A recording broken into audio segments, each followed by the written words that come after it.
hearing notices that are published in the Daily News, Inquirer, and Legal Intelligencer prior to the hearings and can also be found on phlcouncil.com. Will the clerk please call the roll to take attendance? Members that are in attendance will please indicate that they are present when their names are called. Also, please say a few brief words when responding so that your image will be displayed on the screen when you speak. Councilmember Alan Dahm. Good morning, Mr. Chair and colleagues. Looking forward to the hearing. Thank you. Councilmember Cindy Bass. Good morning, Mr. Chairman, colleagues, and the viewing public. Good morning, everyone. Councilmember Curtis Jones, Jr. Good morning, Mr. Chairman, colleagues, and people that are going to present testimony today. Councilmember Catherine Gilmore Richardson. Good morning, Mr. Chair. Good morning, colleagues. And Councilmember Jamie Gaudier. Good morning, Mr. Chair, colleagues, and to the public present. Thank you. A quorum of the committee is present, and this hearing is now called to order. This is a public hearing of the Special Committee on Gun Violence regarding Resolution 170609. Will the clerk please read the title of the resolution? Resolution 170609, a resolution authorizing the creation of a special committee on gun violence prevention to address Philadelphia's enduring plague of gun violence by facilitating coordination among stakeholders and formulating a comprehensive gun violence prevention strategy. Before we begin to hear testimony from the witnesses we have for today, everyone who has been invited to the meeting to testify should be aware that this public hearing is being recorded. Because the hearing is public, participants and viewers have no reasonable expectation of privacy. By continuing to be in the meeting, you are consenting to being recorded. Additionally, prior to recognizing members for the questions or comments they have for witnesses, I will note for the record at this time that we will use the chat feature available in Microsoft Teams to allow members to signify that they wish to be recognized. In order to comply with the Sunshine Act, the chat feature must only be used for this purpose. At this time, I want to thank everyone for taking time out of their schedule and participating in this very, very important hearing. I am holding this latest Special Committee on Gun Violence Prevention hearing to examine the city's strategic plan to address gun violence, save our youth, and reduce the murder rate in the city of Philadelphia. The level of gun violence we experienced in Philadelphia in 2020 and continues so far in 2021 is totally unacceptable.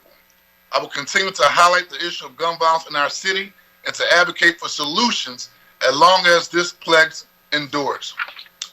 The hearing will examine the fatal and non-fatal shootings that have happened so far this year. I also expect council members to ask questions about the status of law enforcement and gun violence prevention efforts to stem the tide of gun violence here in the city of Philadelphia thus far this year. We're about to enter the holiday season. Halloween, Thanksgiving, and Christmas are just weeks away, as well as other holidays. As of this moment in 2021, we know at least 431 plus families who are grieving. There are at least 431 plus families who have a missing seat at the holiday table this upcoming holiday season. So I feel that it's very imperative and important that we always review the senseless gun violence that's been taking place here in the city of Philadelphia. But most importantly, what are we going to do differently going into the year 2022? And although most of us will remember that this past year and a half for the COVID-19 pandemic, and it still continues, I will also remember that last year was the bloodiest year of 2000 in the 21st century at 499 murders. At that rate we're going today, we will surpass this number as we embark upon the end of December 2021. As of yesterday, 431 people have been victims of homicides here in the city of Philadelphia. That's a 15% increase compared to the same time last year.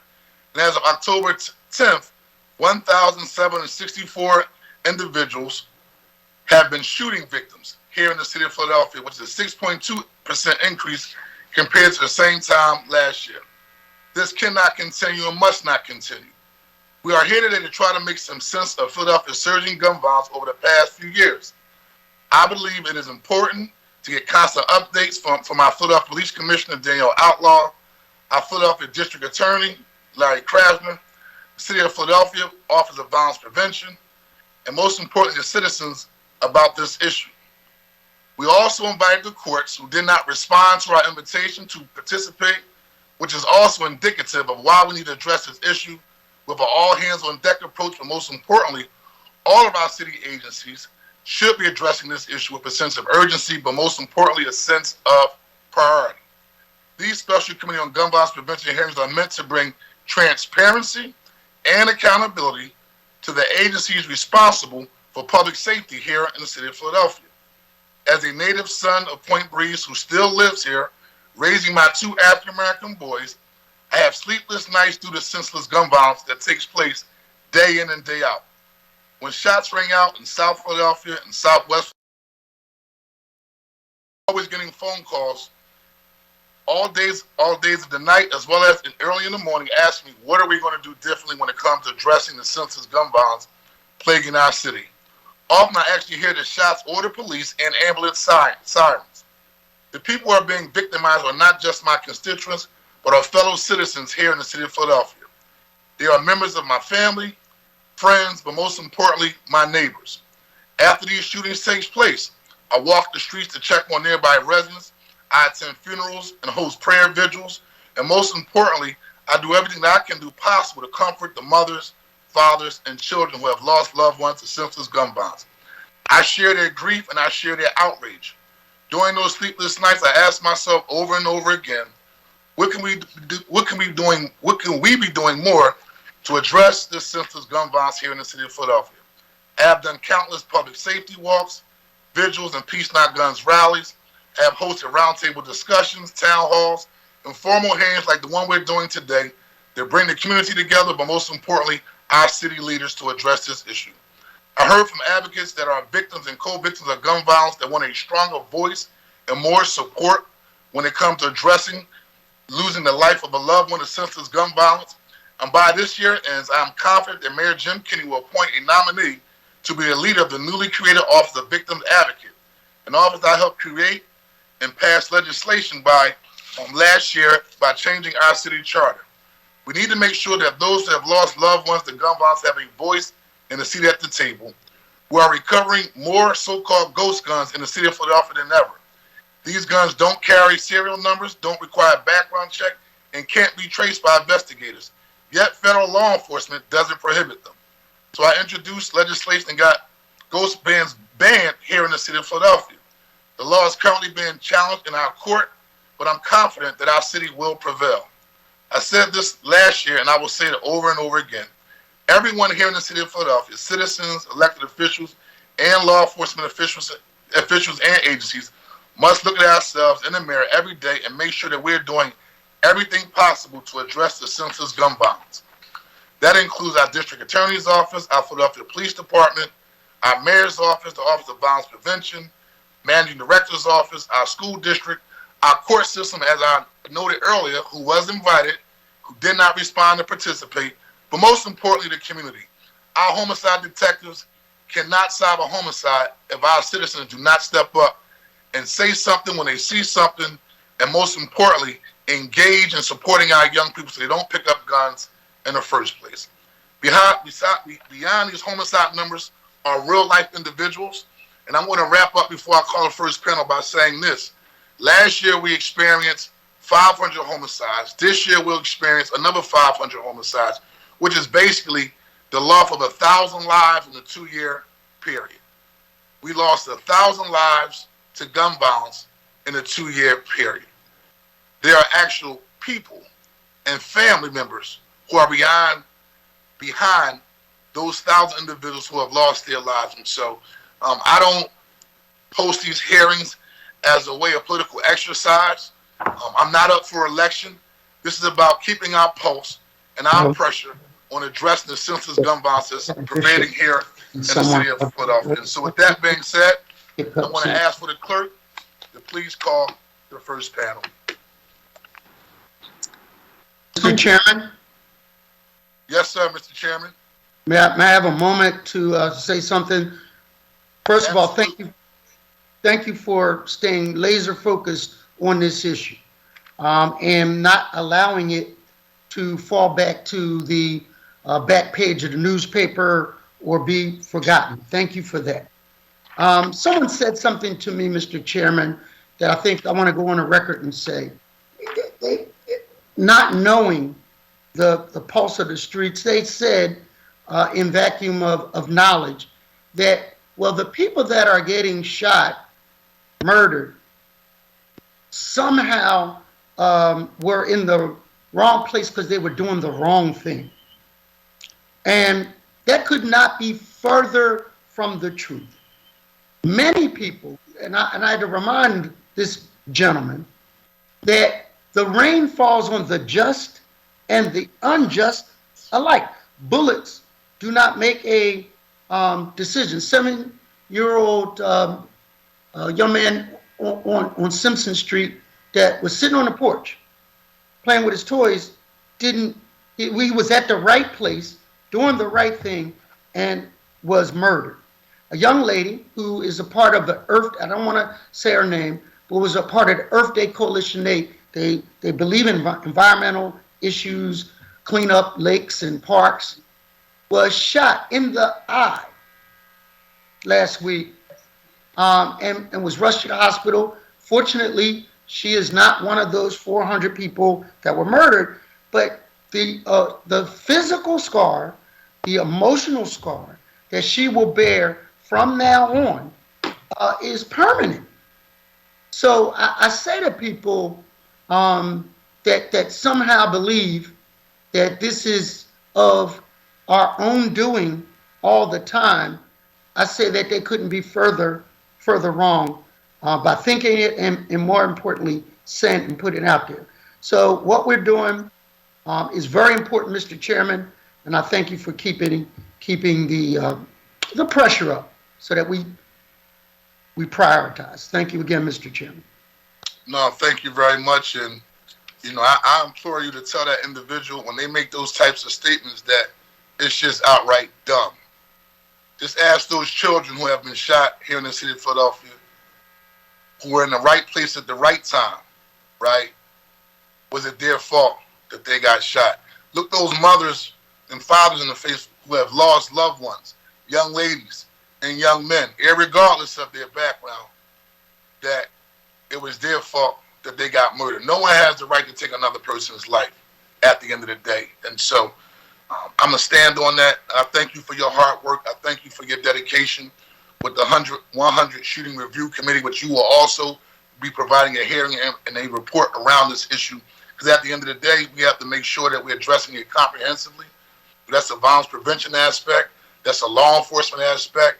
And most importantly, that's the community engagement aspect. And so with that being said, I will ask for the clerk to please call the first panelist. If any other council member would like to make a brief remark, you can at this moment. If not, I'm going to ask for the clerk to please call the first panelist. On panel number 1, we have Erica Atwood.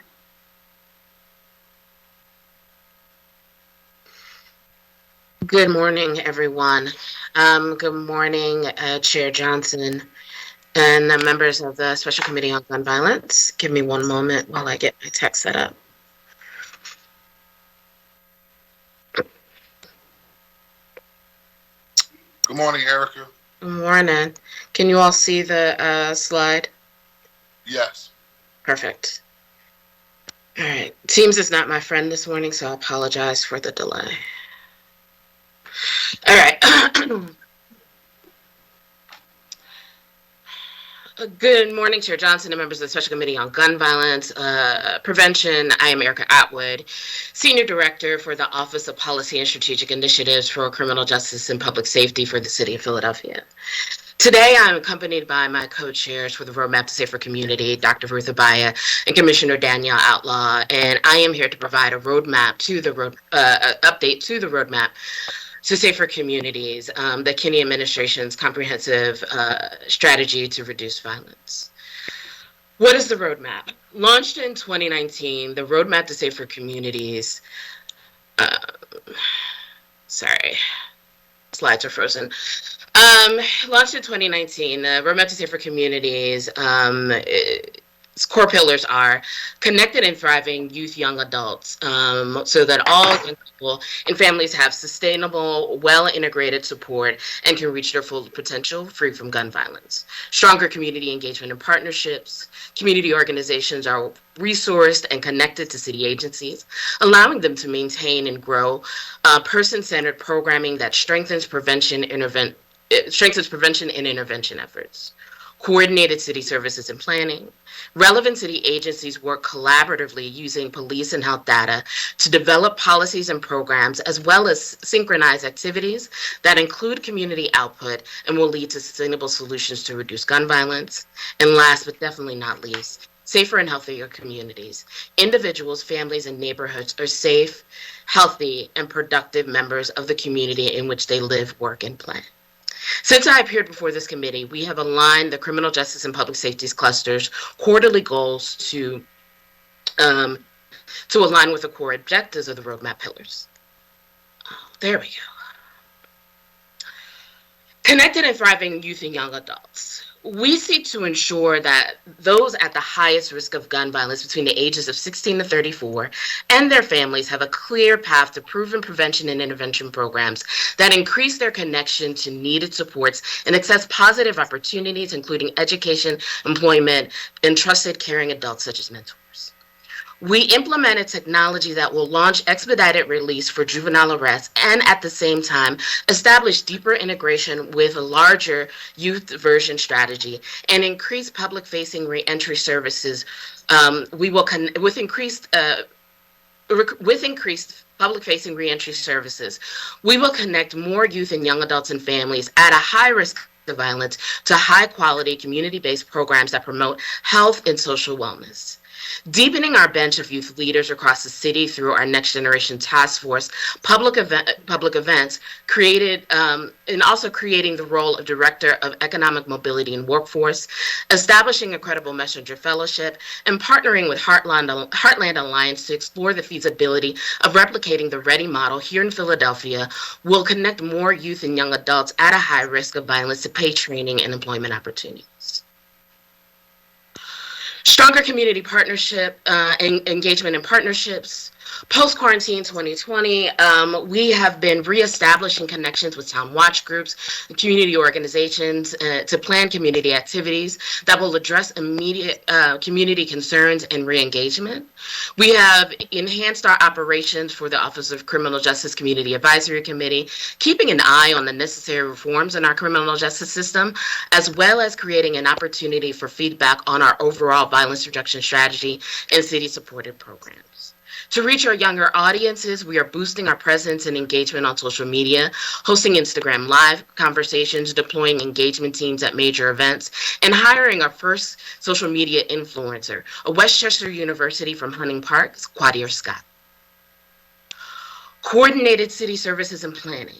To ensure the city's reentry efforts effectively target those at the risk of violence, the most at the risk of violence, and strengthening our cross-agency connections for reentry solutions. We are elevating coordinated data across agency platforms like prisons, CARES, and the police to deepen the analysis of recidivism, to fortify the on-ramps to positive opportunities and activities.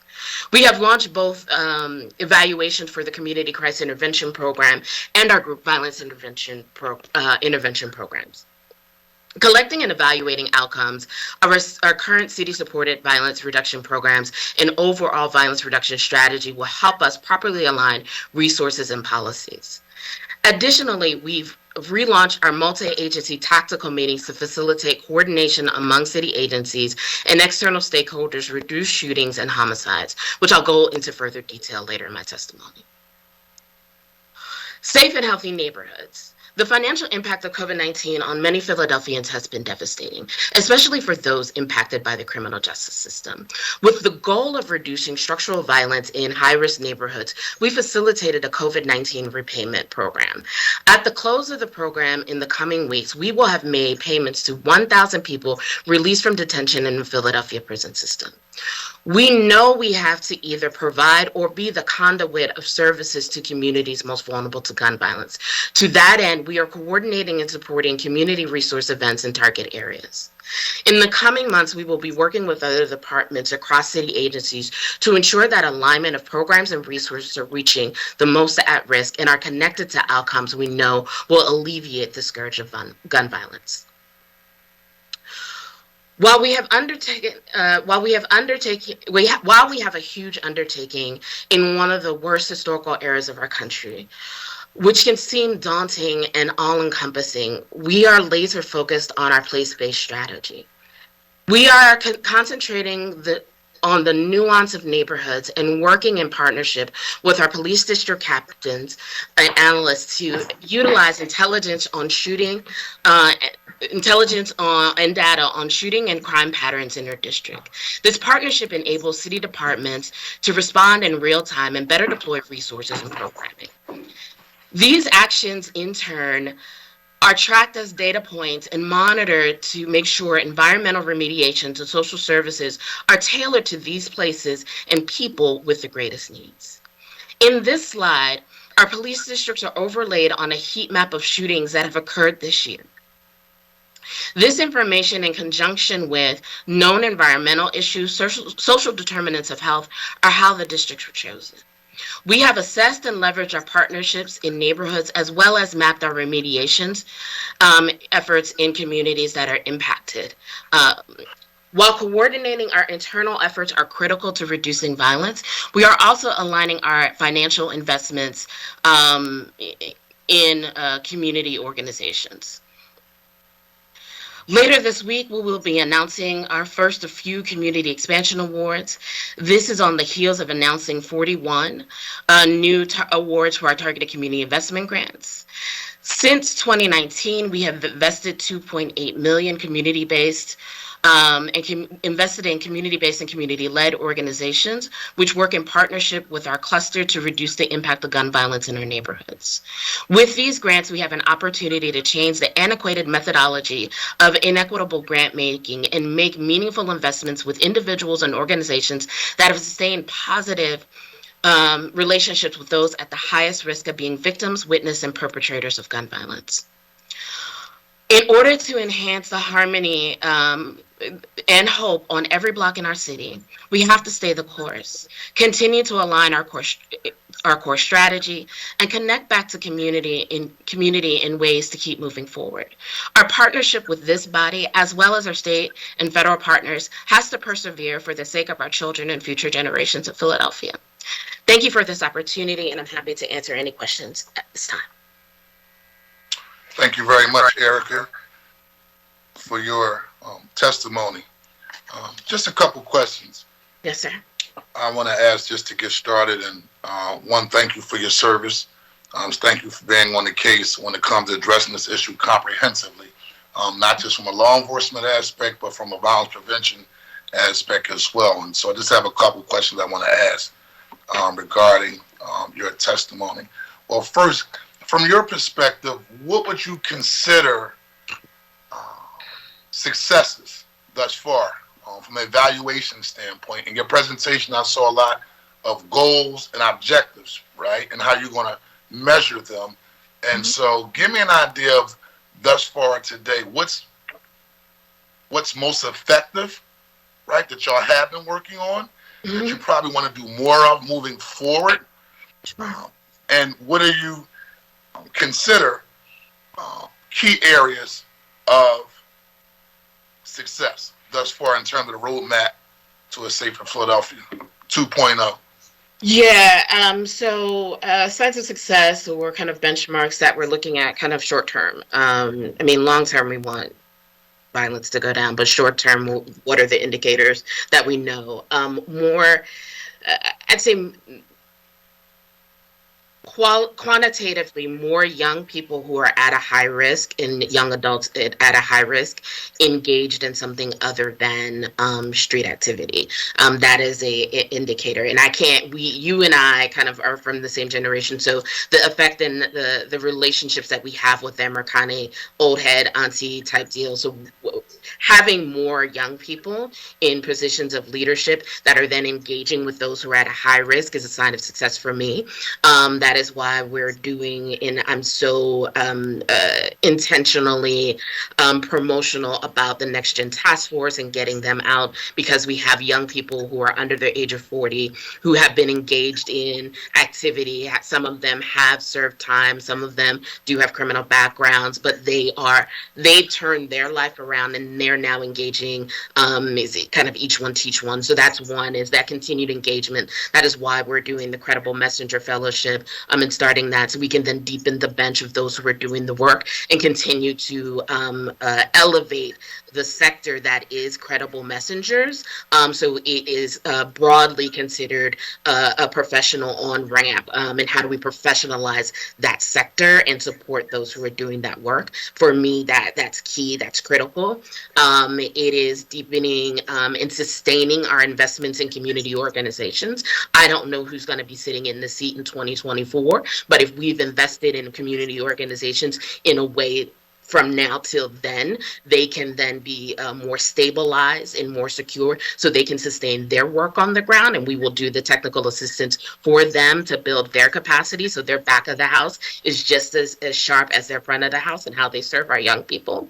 I think internally, kind of holding us as a city accountable, how we are talking about aligning our resources. The scarcity that COVID-19 has presented for us has forced us to think a little differently and move some things out of the way. And so we all come to the table. We've all got to put 5 on it. And if we're all putting a little bit on it, then that means we have more to go and more in these neighborhoods, and holding ourselves accountable that we are looking at those who need us the most, and we're measuring impact and effort.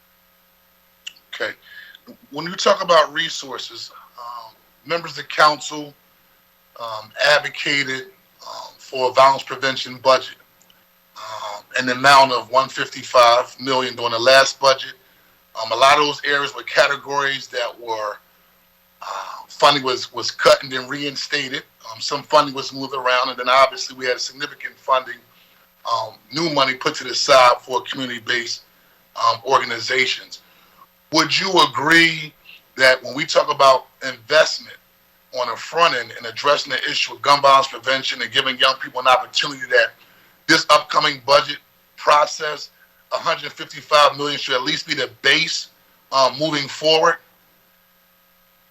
I mean, sure. I could say that, not understanding the comprehensive issues that we are facing in terms of what our revenues look like, what our budget looks like. We would love another $155 million plus some to continue to do this work. However, we have to also lean hard into what is the state providing us, how are they supporting us? Not to say they're not, but I think that's a lean to how is the federal government financially supporting us in these efforts. I don't want to put it all on us, because we've all got a stake in this. And so I think combined, if we could get resources that equal and elevate the investments in violence prevention, that it would continue to work towards solutions. In terms of micro grants, right? Yes, sir. We've never funding more than 15% of the applicants, right? And I want to get an idea in terms of moving forward, because obviously 500 homicides is 500 homicides too many, which means we're going to need to be investing significantly in community-based organizations, just similarly how you talked about the role they play in terms of your testimony. And so I want to get an idea in terms of moving forward, how do we exceed that historical 15%, but also give me an idea of the types of initiatives that you will be funding with the larger community grants that you're about to announce as well, and how you're going to evaluate the successes of those who have applied for the micro grants, but then also the targeted expansion grants that you will be announcing in the next few weeks? Sure. So to get to more, I think micro grants are a tool, but not a solution. And so I would not want to put the solution wholly on more investments in community organizations. I think it has to be a tool in our tool belt. And so I'm not saying that we can or we shouldn't invest in more organizations, but I will let you know that maybe if we get to 25%, all of the applications are not viable. All of the applications are not culturally relevant or racially relevant. I think y'all would hand my behind to me if I funded some of these applications that we see coming through. So I want to be very clear that getting to an 80 percentile is not a positive thing. We want to make sure that our investments are wise, they're smart, and they're ready for the investments and ready for community. So I think if we could get to 20 or 25%, I think that would be great. I also think that in terms of types of organizations and types of investments, as it relates to the community expansion grants, we're going to see short-term and long-term effects of that. And so I talked earlier about having credible messengers engaged, and so providing safe havens for youth and young adults, making sure that the mentor programs that we are investing have a trauma-informed approach, making sure we're doing more restorative justice to start to mitigate and teach young people skills and adult skills around kind of standing down and mediating crisis and solving it without a gun. But I would be remiss if I didn't say we have to continue to advocate unrelentingly to reduce the amount of guns in our city. That it is astronomical, and I'm sure the police department is going to go into what that recovery has done. But we cannot hug our way out of this problem when we have guns at the per capita rate that we have in this city. Did you say a hug our way? Hug, yes. Our way out of it? Yes. Thank you. Yes. Thank you. And lastly, in terms of evaluation, we are evaluating not only our community expansion grant. We're going to bring on an evaluator, not just for setting the framework for evaluation for the community expansion grants and those grantees. We're also going to have them set a framework of evaluation for our targeted community investment grants and make recommendations to ensure that that program is making the right investments, the best investments, and providing the supports that individuals and community organizations at the grassroots need. Thank you. Also, and I want to be transparent because some of these conversations we've had in a different group setting, but obviously the purpose of this hearing is just making sure we're being transparent and accountable in terms of how we're doing our work with the public. Give us a brief update on the status of hiring and technical assistance, agency to work with the nonprofit groups to help them get to the next level, and then also the evaluation agency that we're going to bring in to evaluate the programming that we're going to be providing funding for through the targeted expansion grants. Sure. Yeah, sure. So for the community expansion grant RFPs, for evaluation and for technical assistance, the RFPs have gone out. We've gotten a number of responses for them. We have asked for some follow-up information from those prospective proposals. We have just reviewed the responses from the evaluator. We are asking for more information from them. We will get that information no later than next week. And then pending those responses, we will make a selection and proceed with our technical assistance provider. We are in the stage of reviewing their responses to our follow-up questions. We will then either make a decision on those based on those follow-up answers or ask for more information again, but we will have that follow-up by next week and make a decision that will align with the announcement of the grantees. Good. You mentioned that the relaunch of the multi-agency tactical meetings. Yes, sir. How often do y'all meet? What sort of coordinated efforts result from the meetings? And give me an idea of who's at the table. Sure. And I can follow up with a list of who's at the table, but I'll just throw up a slide for you all and talk a little bit more in depth about this. Give me 2 seconds.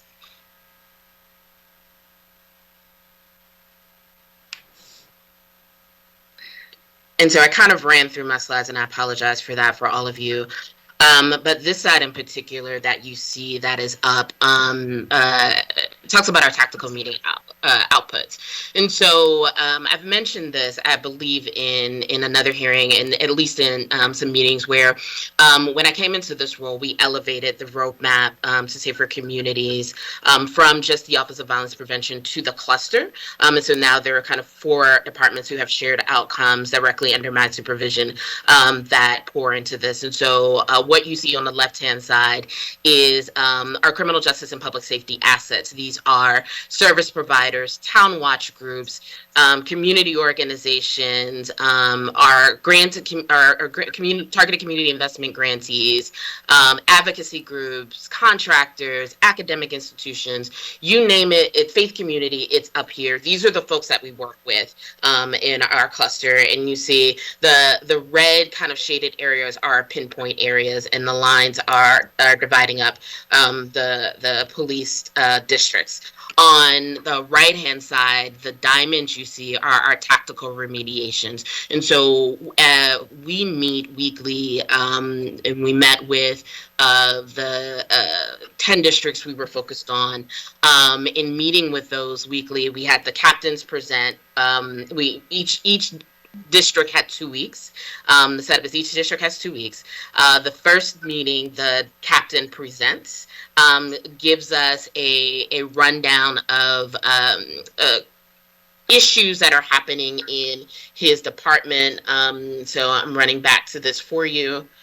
These are the questions that we ask the captains. And so what are the patterns? Why do you think they're happening? What are some of the environmental issues that you see that are occurring? Who are you working with outside of law enforcement in your neighborhood? And what other non-law enforcement supports do you need? And so we run through this with every captain and analyst and CRO, and they give us a multi-page presentation. And then we have in real time environmental departments, PHS, streets, L&I, CLIP will handle the remediations that are physical, streets in terms of lighting or cameras if there's an issue. Also, if there needs folks are asking about employment, the Office of Workforce and the Department of Commerce is there. If folks need behavioral health supports, DBH is there. And so we have about, on average, there are about 30 participants in our tactical meetings on a weekly basis, really needling down to answer the questions that, to respond to the questions that we've asked the captains. Is probation and parole a part of those tactical meetings?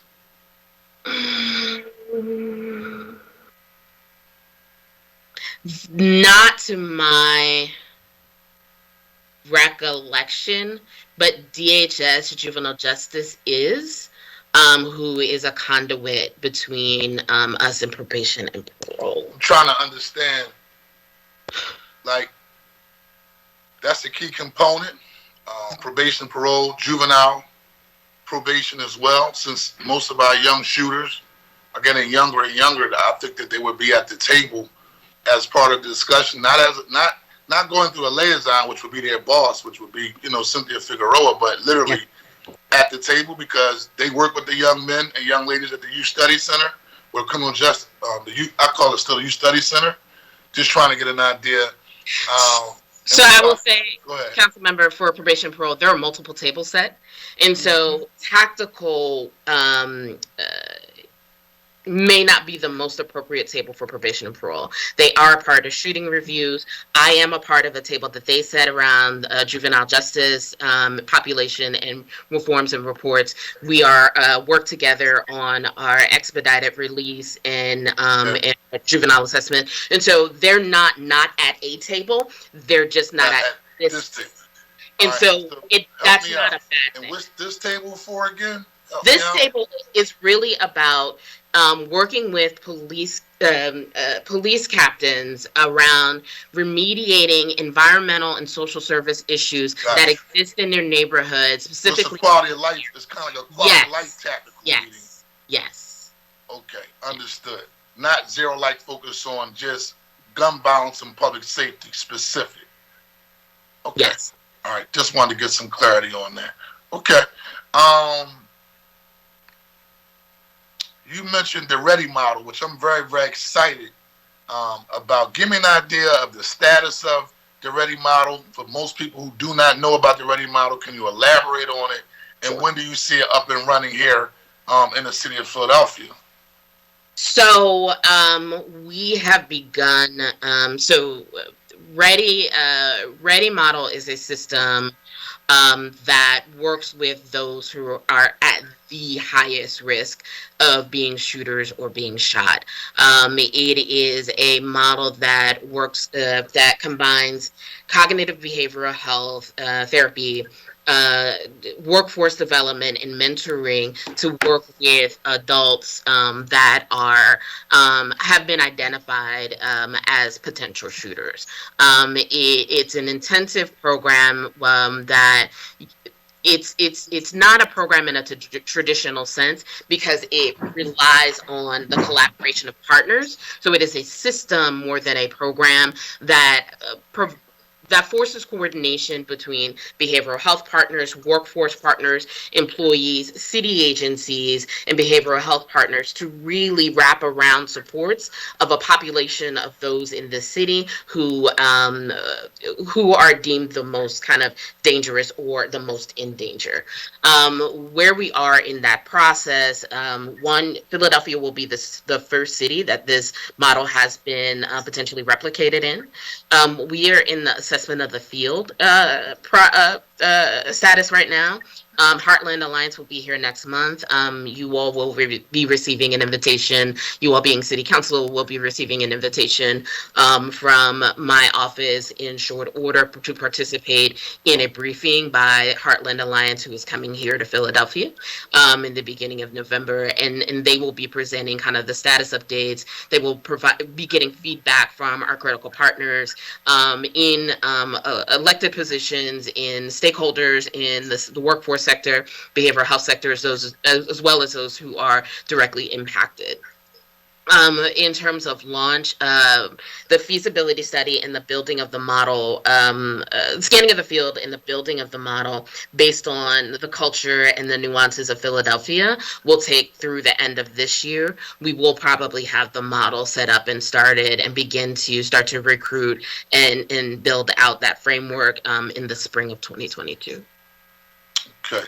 And before I allow some of my colleagues to ask some questions, the last one, and I know we as a group, meaning my colleagues and I, within the $155 million, we were advocating for significant funding for the Department of Commerce. Specifically, I remember Council President Darrell Clark mentioning in a hearing that he wanted to make sure that Commerce Director Michael Rashid has more of an active role in working with us around this issue around gun violence. And so we know that this year's budget, the $6 million, was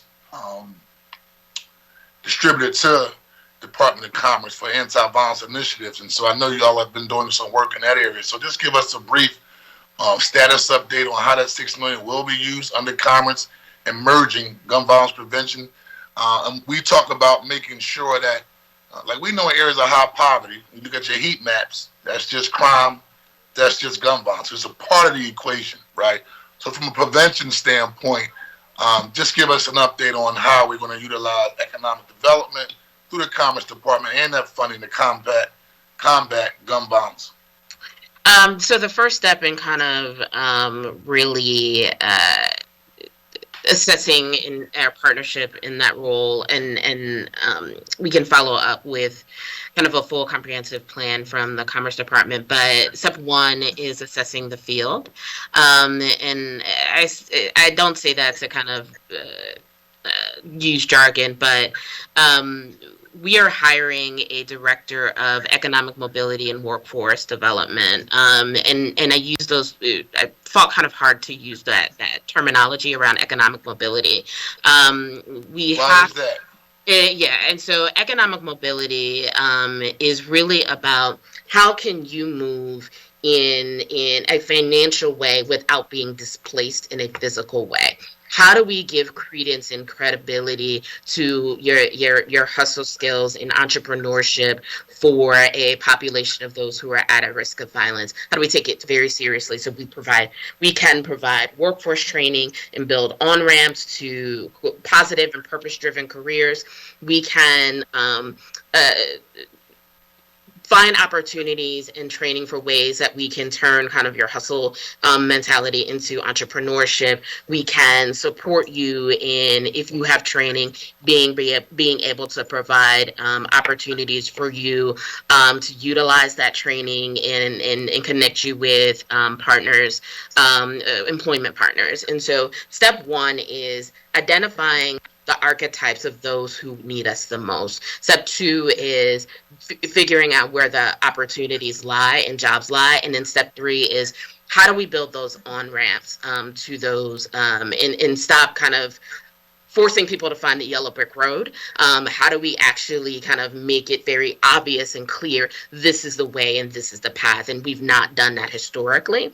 And I'll use myself as an example. And I live in right around the 5000 block of Baltimore Avenue. And I've lived in this neighborhood for 20 years. I am a renter. I moved into that neighborhood. My rent in my apartment was $515. I live 4 blocks away from the first apartment I moved into, and my rent is 3 times that. I've only been able to stay in my neighborhood because I have the economic mobility, and my career track has gone. So I worked in hospitality 20 years ago, and now I'm in city leadership. And so if my cousins who live further southwest from me had the same economic mobility that I do, regardless of their education, privilege, and job opportunities, what would it look like if they were a carpenter or a floor layer and were able to continue to move and not be displaced? And what social cohesion would we have in our neighborhoods if we had economic mobility as opposed to displacement? Okay. And I want to wrap up on this one part. I know I said I just want to turn it over to my colleagues. Just one last question real quick. In terms of, I call them BHAGs, big, hairy, audacious goals, right? Yeah. What would be, I think I asked this question earlier, but I probably wasn't as clear as I wanted to be. What's like the top 4 targets that the administration is focusing on through your office as relates to reducing gun violence and violence prevention? And I guess let me give you an example. By 2024, right, we want to have 1,000 young people hired. We want to engage 1,000 young people with trauma-informed care. We want to engage 1,000 young people with credible messenger fellowships. Like, can you kind of crystallize that part of your presentation, to kind of, or, from a targeting standpoint? Because usually when there's a target, right, the mission is focused on reaching that number from an engagement standpoint. And I just want to get an idea, is there any thinking around that type of process? There is, and the challenge, and I hear what you're saying, and I want to be able to give you a clear and definitive answer. But my concern often with our reliance on quantitative numbers is we measure, and I mentioned this, and we measure effort and not impact. And I'm really nervous about saying, yeah, like we should be able to reduce violence by 35% in 5 years. That is a big ass goal, and I would love to have it. However, I also want to I want to be careful because the nature and the culture of violence has changed. And so I can set goals and say it'd be great to say, yes, we've got 1,000 young people who have been through our Credible Messenger Fellowship over the next 7 years. That, yes, I would absolutely love to do. I think that is a reasonable goal, but the nature of violence just in 2 years and what the violence is has changed. So I can't say what violence is going to look like and what the cause of violence, causation of violence is going to look like in 2 years. It may change from it being arguments and beefs to it being drug sales. And so I want to... But yeah. Doesn't statistics show that, I mean, and this is why we talk about the violence prevention approaches, that where there's high poverty, right?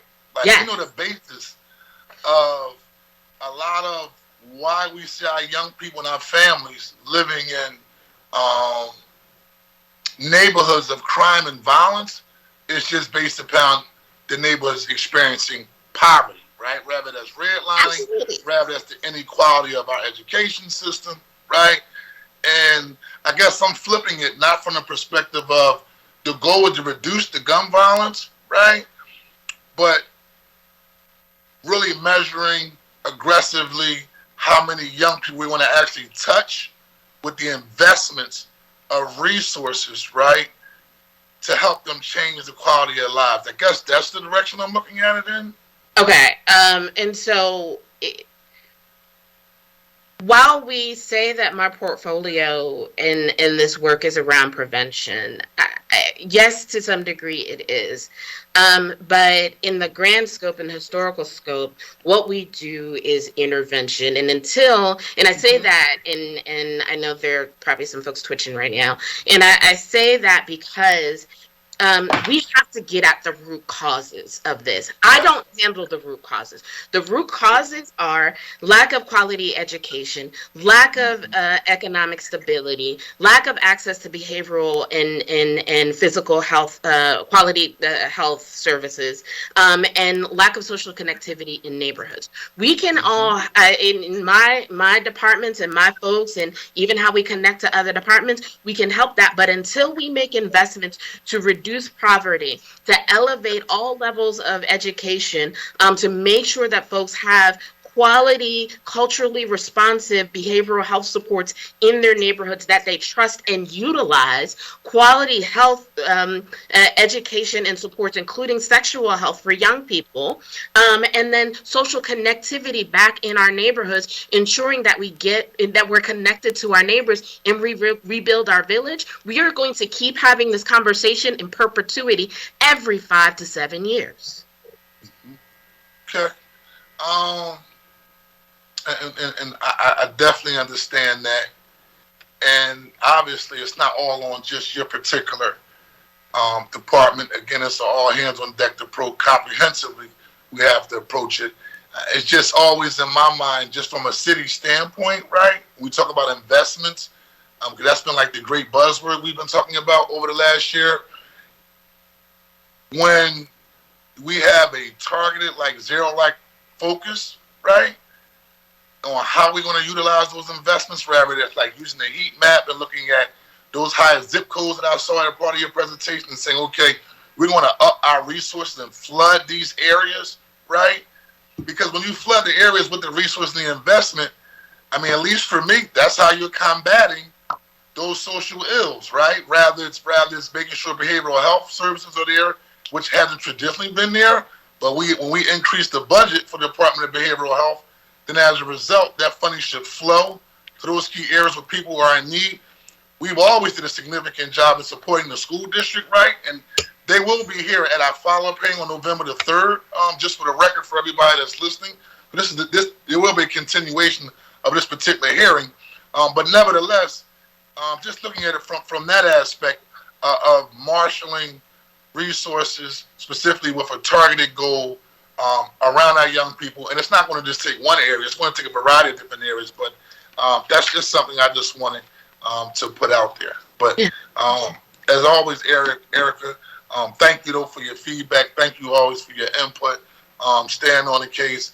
And with that being said, I have some members who want to ask some questions. So I'm going to ask for Councilwoman Jamie Gaudier to go ahead and take the floor. Thank you, Mr. Chair, and good morning, Senior Director Atwood. I was very excited to see that we're taking more of a place-based approach to this work.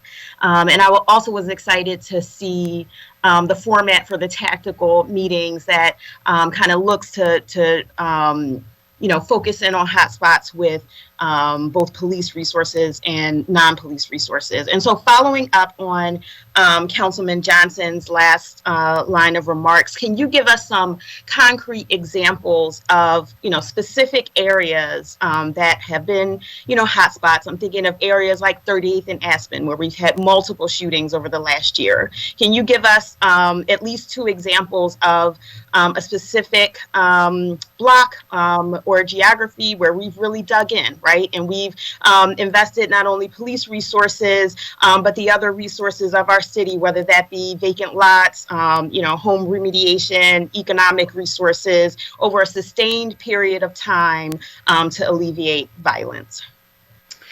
I'm trying to, there's 10 districts in my head and 10 opportunities to talk through this. So I want to caution against kind of sustained, because we started the tactical meetings at the top of the spring. And so we've not been doing this for, under my leadership, we've not been doing it for a year yet. And so we want to get to sustained, but we're not at sustained. But however, I will say, I can follow up with some very specific examples. I'm drawing a blank right now just in terms of remediation. One example I can possibly give you is it goes kind of back to Councilman Johnson's point around engaging kind of justice involved. We worked with a block that had experienced a shooting. We had a group of young people who were working off fines and fees. We did kind of a neighbor circle with them and had them help clean up the block with the neighbors. And so that did 2 things. One, it showed that the neighbors of that block knew that that folks cared about them and they were there for support. 2, it gave the young people an opportunity to engage with caring adults in a way that they were extremely responsive to. Oftentimes when young people are mandated to do community service, it is some form of child labor. But like, how do we get them, I say that jokingly, but how do we get them engaged in positive activity at the same time as they are working off their community service? That is one way, but I can definitely follow up with some more concrete examples. I just don't have them off the top of my head. So, sorry, where was the example that you just mentioned? In the 22nd Police District. Okay, but we're unable to talk about it. I can get it to you, I just don't have it off the top of my head.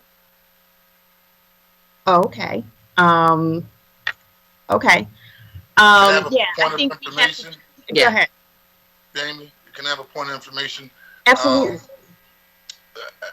Erica, is there a scorecard for the tactical meetings? Like, in other words, there's a report. We have a tracking system. I just don't have it right in front of me. Okay, could you just give us the committee an update, like an update of the scorecard that says this are the results of the tactical meetings in terms from a measurable standpoint, so we can get a crystallized view of, okay, here's what the issues are, here's how the issues are being addressed from an impact standpoint. And we have a report on kind of what the asks have been, what has been done about that, how long it took to get it done, have we touched back, do we need to touch back? Once we meet with a police district, that is not the only time that we talk to them. We do check backs with them. They're fairly consistent. So we did, I want to say we had the 19th district present in May or June, and at least every other week we're talking to one of their community relations officers, just supporting them in remediations that they need or support that they need in the neighborhood. And they either contact directly me or our program specialist. Got to defer back to Councilwoman Jamie Gaudier. I mean, I am happy to accept the information afterwards. I will say that because I know that this is deep, intensive work, I'm troubled that we wouldn't be able to give a few examples, during this hearing. I think it's important for not just for us to have private conversations, but the private conversations that happen between council and your office are important, but it's also important for the public to understand how we're marshaling these resources in concrete ways to keep them safe and to make this issue better. So thank you, Mr. Chair. That was the only question I had at this time.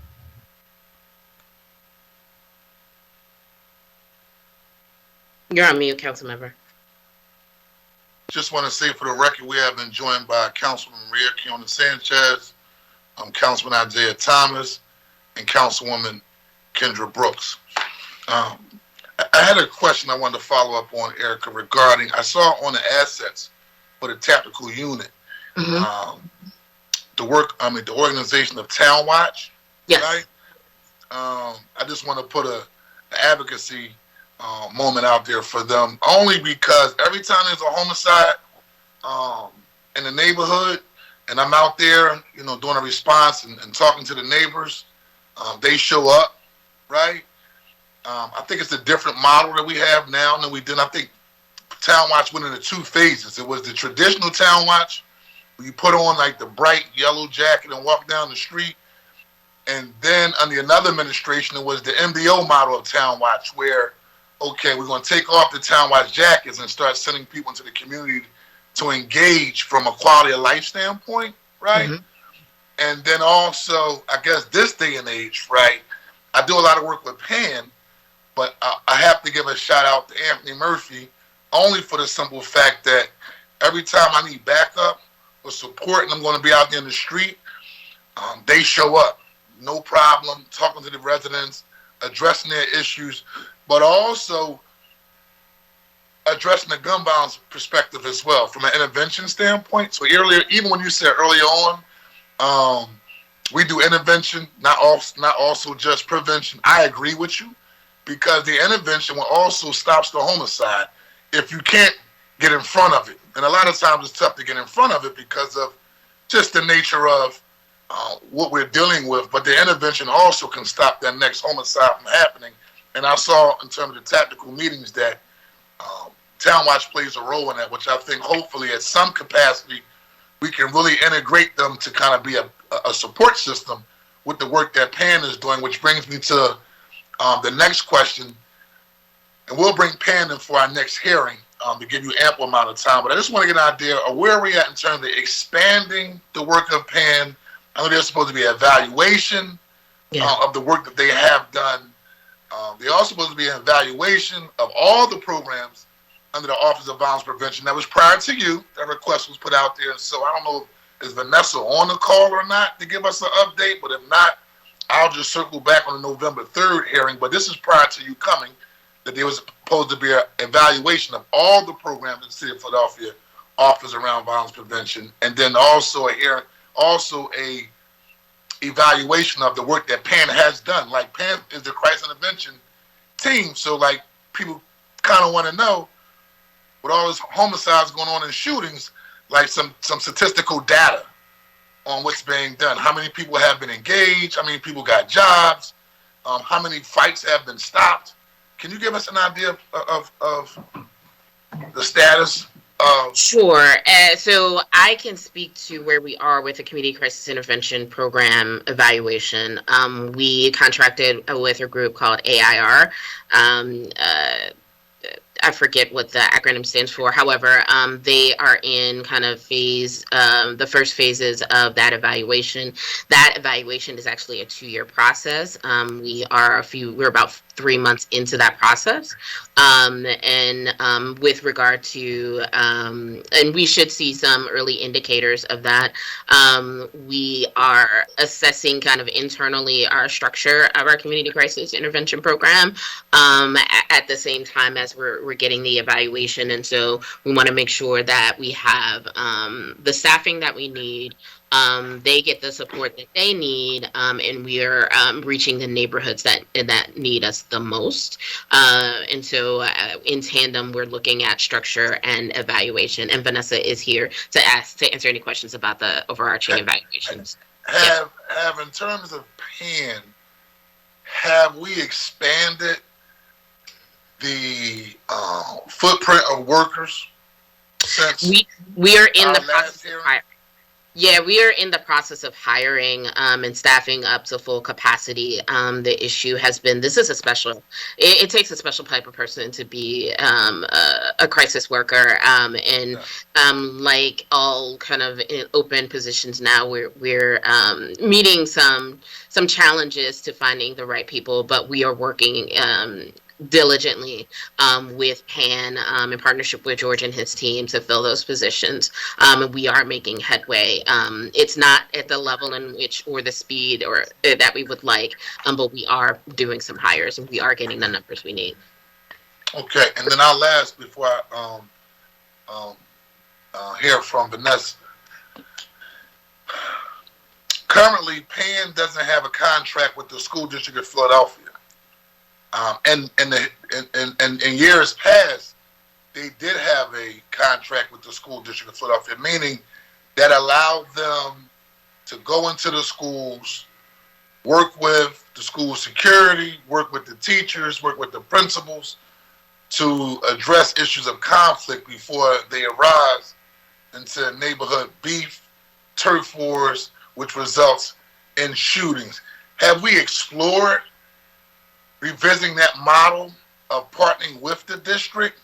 So while they don't have a direct contract with the school district of Philadelphia, we do work and respond with schools that are at high risk of gun violence. I will utilize Gratz as an example, contrary to never mind. So with Gratz, we have met with them 3 times. We've met with Mastery 3 times over the course of the spring and summer. We have specifically met with Gratz 2 of those 3 times. We have been coordinating not only our community crisis intervention workers in and around the Gratz neighborhood in preventative and response to issues in Nissan Tioga. We've also had Town Watch be responsive to safe corridors and keeping an eye out on what's happening in that neighborhood. Additionally, we have provided them with a list of our trusted our trusted kind of partners, and so some of our grantees, other kind of trusted partners in community that do work around at-risk youth. We provided them with an opportunity to engage with those entities, and they have, and they did through the summer. And so those are the types of ways that we partner. And so while there may not be a formalized contract, that does not preclude us from engaging with the list of schools that are particularly high schools that are at a high risk. Good. And I want to thank you for that. I know Gratz and Mastery, obviously, charter schools. And I know the district, they will be coming to give their presentation on November the 3rd. But I do remember on the last hearing that I had, while working in partnership with Councilman Helen Gimmel, we had hearings. It was we were kind of given the impression that the district has their own way of addressing the issue of gun violence, and the folks at Mastery and charter schools have their own way of addressing it. So it feels good to hear you say that. Well, we have been engaging, because I know Mastery had to shut down for 2 days for grief counseling for the teachers as well as the children. 4 shootings, 1 homicide in the first 2 weeks of school. So one, I want to thank you and your team for staying on top of that, which is critically important. I remember seeing an article from an individual from Grat saying, we need more support from city leadership. So it's good to hear that they have been engaged. I have been in contact with Scott Gordon as well to try to figure out how can we also be supportive as a city. Vanessa? Yes, sir. Good morning. Good morning. How are you? I'm okay. Thank you. How are you? Pretty good. The question was regarding the evaluation. Obviously, of organizations such as PAN, and I also know that when you first came on with the Office of Violence Prevention, that before you was Shondell, but we put a request in for the evaluation of all city-related programs around violence prevention, and just want to get an idea of what's the status of it, where is it at, and even with PAN, how come a evaluation takes like 2 years? Just want to kind of get an idea of the process that it would take to evaluate an organization, one organization over a 2-year period to see if they're effective or not. Understood. Or where they are effective. So to begin with the overall evaluation, as you know, when I came in, there had been a lot of back and forth and some erroneous numbers and other things reported. So kind of tried to start from ground zero, clearing that up. There was a report that was given, a corrective report by myself and my team at that time to council, correcting the everything from the dollar amounts. It's fairly complicated in that most of the violence prevention funding that was taking place at that time was not coming through the Office of Violence Prevention.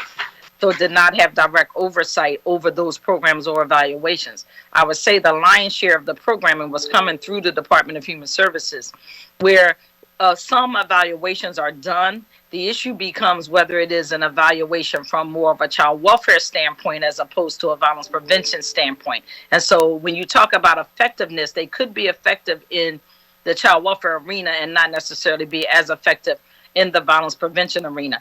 But I won't lie when I say there's been a lot of complications and other things in terms of trying to get that done. The last I can recall before I stepped out of that role and into this new one is that there was a work was being done with the Department of Human Services. We were coming up with sort of standardized metrics.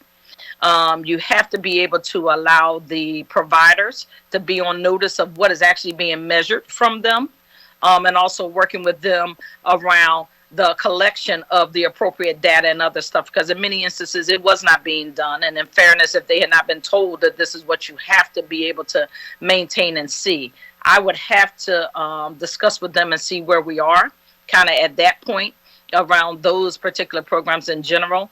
Now, the sort of bigger violence prevention programs are the Community Crisis Intervention Program, or CCIP, as Erica just explained. And then the other bigger one that comes under the Office of Violence Prevention is our relatively newly formed Group Violence Intervention Program, GVI.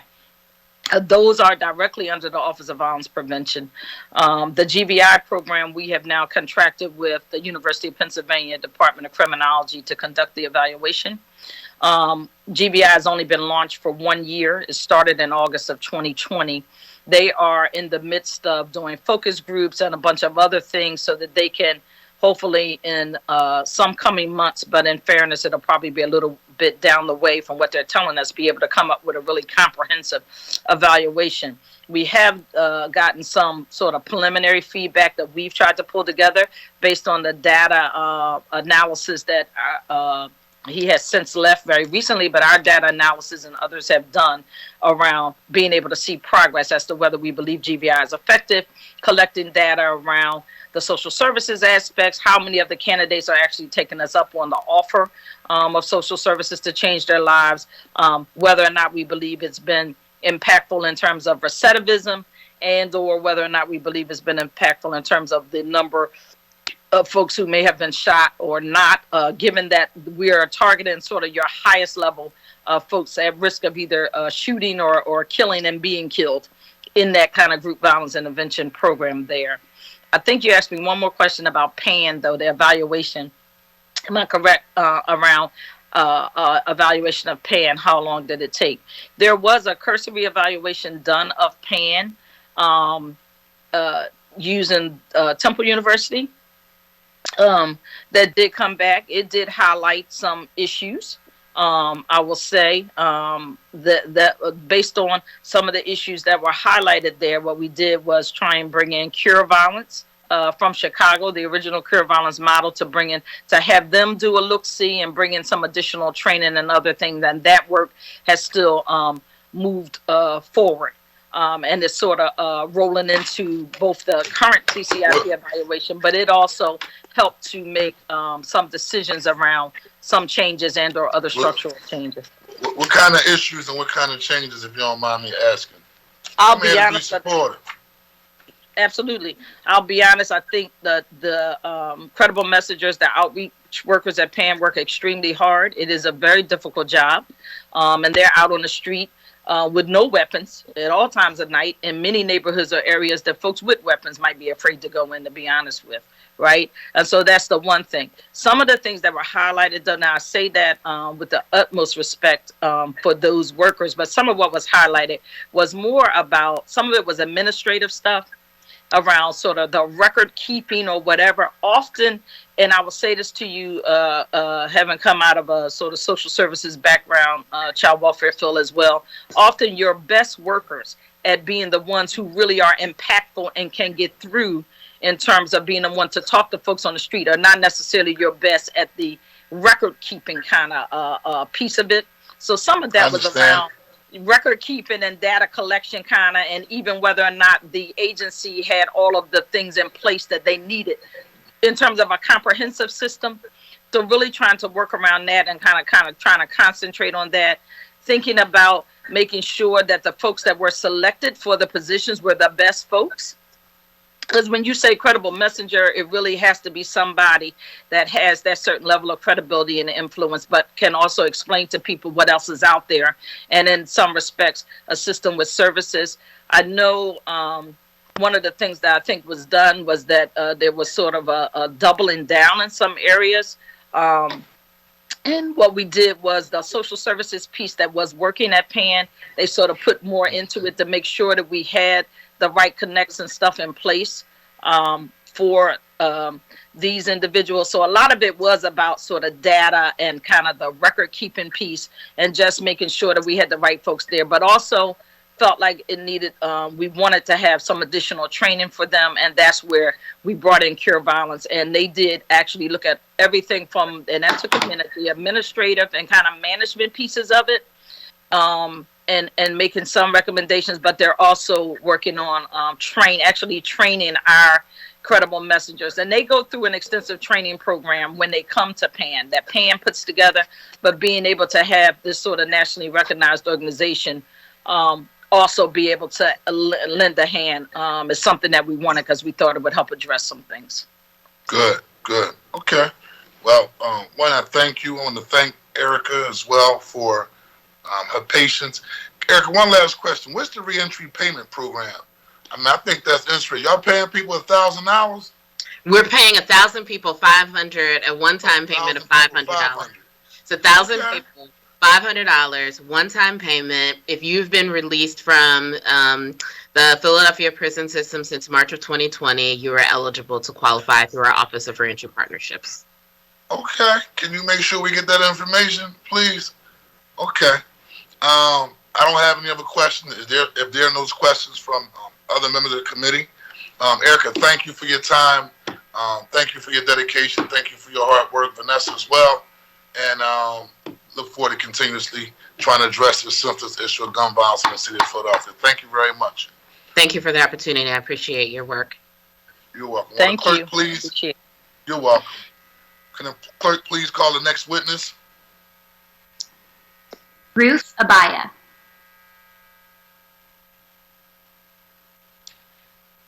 Good morning. I'm going to pull my presentation up. Welcome back. Thank you. Thank you so much. You're welcome. All right. Is everyone able to see the presentation? Awesome. Thank you so much. So good morning Thank you, Chairman. Thank you to the Special Committee on Gun Violence for allowing me to speak this morning, and for your advocacy and commitment on behalf of Philadelphians as we work together to create lasting solutions to gun violence. My name is Ruth Abaya. I'm the Injury Prevention Program Manager at the Health Department here in Philadelphia, and I came to this work from my role as a pediatric emergency medicine physician, where I saw far too many children not only directly affected by gun violence, but traumatized by the profound effects of violence in their families and communities. So I'm pleased to provide the committee with an update on our work and some thoughts on important future directions for our program. So as you know, the Injury Prevention Program is housed within the Division of Chronic Disease and Injury Prevention. We're comprised of 3 team members currently, so myself, our injury prevention epidemiologist, and our analyst. And we have a number of core values. Chief among them are that everyone should have a chance to be free from injury and violence, that violence is a public health problem, amenable to the tools of public health, and that violence affects more than the individual, affects the community, and can be most effectively addressed by focusing on not just individual level factors, but community level factors and structural violence as well, defining structural violence as the ways in which social structures harm and disadvantage people. So we have a number of areas of active work, but wanted to bring your attention to those that are highlighted here to provide updates and also to discuss new directions. The Homicide Review Team and Injury Prevention Dashboard are key pieces of our work within the landscape of the Roadmap for Safer Communities, and the Hospital-Based Response Collaborative, which is a new initiative that we're committed to bringing to fruition.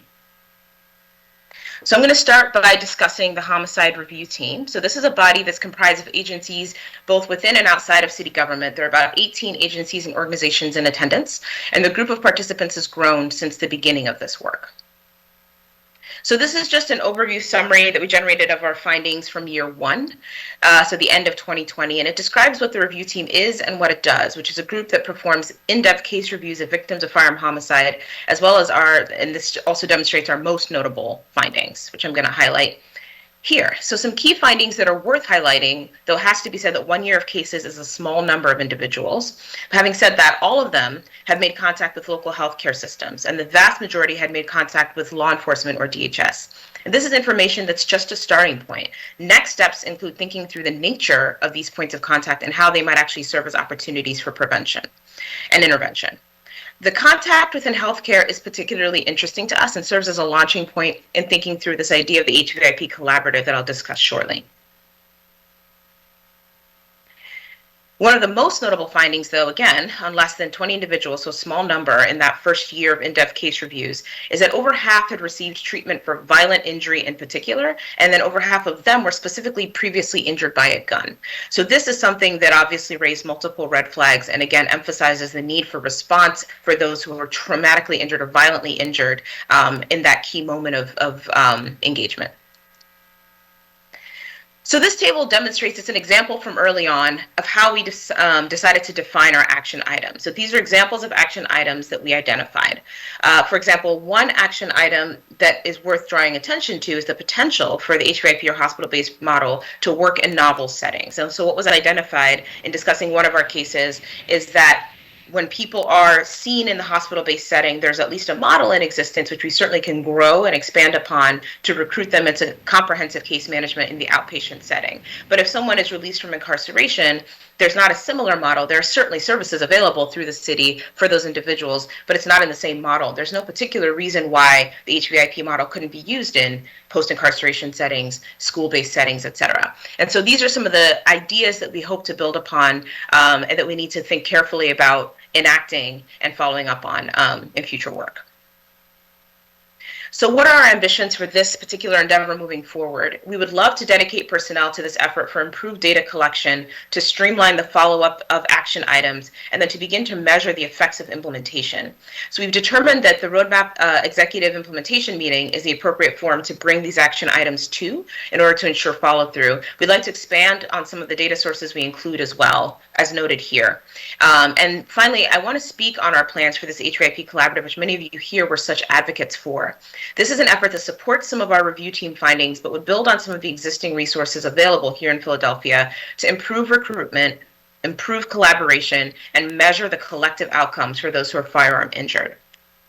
I did want to briefly say that this is a model, this is just a definition for those who may not be familiar. This is an intervention that classically begins in a healthcare setting, in the ER or at a hospital bedside, and then follows up with long-term community-based case management subsequently. And there are a number of services that are usually tailored to the individual's needs that are provided over a long period of time for those who are engaged in these types of services. It's worth noting that the kind of core national organization for these groups really believes that addressing the social determinants of health is a critical part of making this effective, and that goes back to the value I mentioned before of a community-based intervention rather than just focusing on the individual. That's how I think this becomes more than just intervention, but also prevention, right, of the next shooting that may be coming down the road. So our goal is to begin in Philadelphia County Level 1 trauma centers, and we would include all hospital-based response programs, but would focus on improving recruitment, identifying barriers to recruitment, and identifying the relevant shared outcomes. So as an example, there's evidence to suggest that engagement in these programs might do some of these long-term things like reduce subsequent involvement in the criminal justice system and reduce the likelihood of being shot again. But there are other outcomes that are more proximal that are also important. Do we find that people who are engaged are more likely to find gainful employment? Are they more likely to be connected to mental health services? Those are also incredibly significant and contribute positively to the community. So I wanted to spend just a moment discussing the injury prevention dashboard as another key portion of our commitment to providing publicly available data on gun violence for the city. As many of you remember, this was launched earlier this year as a first stage and is available on the Health Department website. The dashboard begins by showing how 4 social determinants of health, so poverty, education, employment, and opportunity youth, correlate with numbers of shooting victims by zip code. And this image shows poverty as an example, and the ever-concerning overlay of poverty with the existence of violence in Philadelphia communities. In the last few weeks, we've added some additional 2021 data to the dashboard as seen here. So this shows citywide trends for shooting victims, both fatal and non-fatal, through August of 2021. We've also added some additional months of data on our emergency room visits, and this of course ties into the work we would like to do in improving kind of hospital-based response and follow-up for individuals who are initially approached in this setting. And finally, we're tracking data on cost as it becomes available. Obviously, nothing compares to the human cost. And also, it's important to realize that hospitalization is only a fraction of the total, even financial costs of gun violence. Emergency costs, follow-up care, lost wages, the costs of navigating the criminal justice system, the costs of mental health supports are just a few of additional costs that we would like to always bring attention to. But by tracking this one cost over time, we can see at least one of the effects of gun violence on our communities and on our city. So we have several new directions we'd like to pursue on the dashboard in particular. We have a number of additional metrics and indicators we hope to add in the future, but one in particular that should be mentioned is assets and resources. So this would be in keeping with the place-based approach of the city roadmap plan and would allow individuals to access help in addition to information. So we don't just want to highlight a community or a zip code or any type of census block or any geographic region where there's a problem. We would also like to highlight what solutions exist in that same location. And again, that's very much in keeping with what Ms. Atwood just outlined from the roadmap plan. There are a number of interventions that were studied right here in Philadelphia, such as greening and blight remediation, which is one that I always like to bring to the forefront, which in addition to reducing violence, improves the general health and well-being of communities. It would be great to track those kinds of efforts through this type of centralized system as well. And then finally, we want to connect our work from other injury prevention efforts. So I gave some examples here of some of the things that we would like to see on the dashboard so that there's a streamlined way for all stakeholders to see what the injury prevention program is up to. Finally, as you're aware, over time, we're committed to fitting all of our collective efforts into this public health framework. So this will help us identify where we have resources and active programming and where more is needed. So far, we focused on resources that are available in the pre-event space, identifying what the services are, what their current capacity is, and what stage of operation they are. And we're starting with the core tactical team members, the people that Erica referenced just a few minutes ago. Those are the people who we've been trying to get information for around pre-event factors. And we're in the kind of host human factor section right now. There's also an opportunity to further implement and measure other evidence-based strategies, some of which were studied here, as I mentioned before. And prevention is always the focus. Optimizing that pre-event space and the resources available in the pre-event space is our continued goal. Thank you again for your time and attention, and I'd be happy to take any questions. Thank you very much, Ruth. And as always, appreciate your dedication and staying on top of this issue from a health standpoint. Just had a couple questions, and I'm glad that you gave us an update on the hospital-based interventions approach. My colleague and I, Councilman Jamie Gaudier, both of us are very, very strong advocates of the work that you're doing. We advocated with the administration for funding to try to help expand hospital-based intervention, but most importantly, to support the follow-up on this type of work. So just want to get an idea of the status of bringing on a person to assist. Two, part of your presentation talked about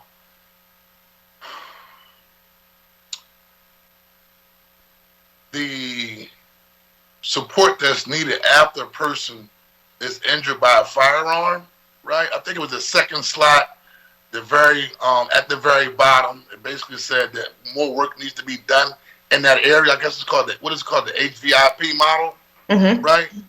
And so I wanted to get an idea on one, how are we moving forward with the hospital-based intervention initiative from a staffing standpoint.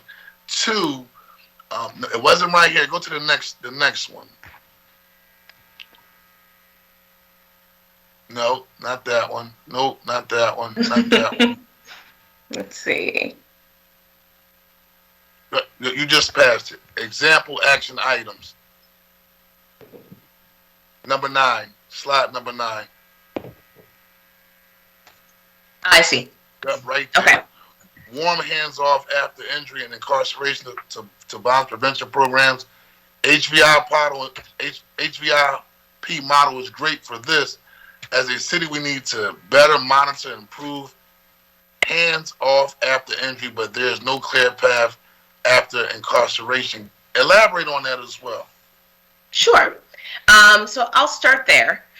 And I'll keep this up just for people to reference. So the conversation we had here was we had parties from several of the hospital-based response programs that are members of the homicide review team as well. And those individuals had noted that this idea that when you're at the bedside, we recognize that that's a teachable moment. It's also a moment in which someone might be particularly receptive to intervention. We can then connect you to resources and then follow you using the same program, the same core team, and kind of culturally competent care, people who are specifically skilled in violence intervention work, to follow you as you leave that setting. And there's no reason that the setting can't be a prison setting or a school setting in addition to a hospital setting. So that was the idea that came out of the conversation in this particular homicide review team meeting. Will there be follow-up action items to make this come to fruition, more monitoring an individual standpoint?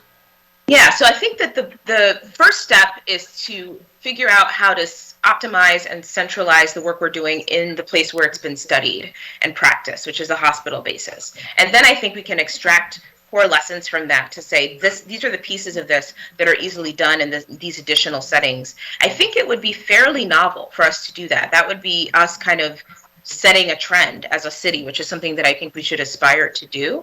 But I think that the first step is to better streamline the HVIP models we provide in the classic setting in the hospital. And then we can extract core lessons again and apply them in a variety of settings. Okay, and just give me the overall status of the hospital-based intervention initiative that you're working on and the need for support. How can the health department can also be supportive of expanding and building capacity around this particular initiative? Sure, thank you. Yeah, so I believe we're awaiting a final decision as to the allocation of that funding. Our hope is to have a central kind of project management team that would liaise between all of the different parties at all of the trauma centers. We had our first convening in July of this year, and we had representation from all of the area trauma centers, including the ones that don't have active hospital-based programs. And I think what we learned is that there There's a great amount of commitment, I think, for this work.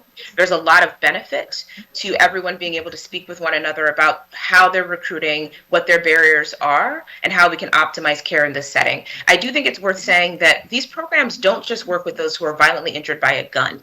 They recruit individuals who are violently injured, depending on the program, in a myriad of ways. And so that's really an opportunity for prevention. If someone is a victim of stabbing or an assault, having a conversation and providing resources with that individual at that stage might actually be preventative for more serious crime. And there's some evidence to suggest that that's the case, that those who are assault injured might be at subsequent risk of gun violence injury in particular. And so I definitely think that everyone sees the value of this, and it was great to have such a wide range of stakeholders at the first convening. Our goal is to meet monthly until we've established what our core outcomes are going to be, and then go from there. Yeah, please keep me updated on that. And then also something that you mentioned is very, very critically important, and I think it's overlooked a lot. Regardless of how you become a victim, doesn't determine how you may actually pick up a gun, if I said that correctly. I'm just using in regular layman terms. A young person get into a fight, calls himself giving somebody quote-unquote a fair one. Let's say he gets over on the guy pulls out a gun, starts shooting at him, doesn't hit him, right? But because he was shot at, right, after a fight, right, he decided to pick up a gun to retaliate. Or if a person gets jumps after school and they get assaulted, right? Go to the hospital, banged up and bruised. They don't have anybody to decompress how they're feeling, no one to talk to. They take that trauma, go back home, revenge mentality, peer pressure saying you got to retaliate. Person picks up a gun. So I'm very glad that you said it's beyond just an individual who has been a victim of gun violence. It can be the person who's been a victim of any type of assault, right? Or any type of negative incident that can also steer them to pick up a gun. And addressing it from that aspect is obviously being preventive.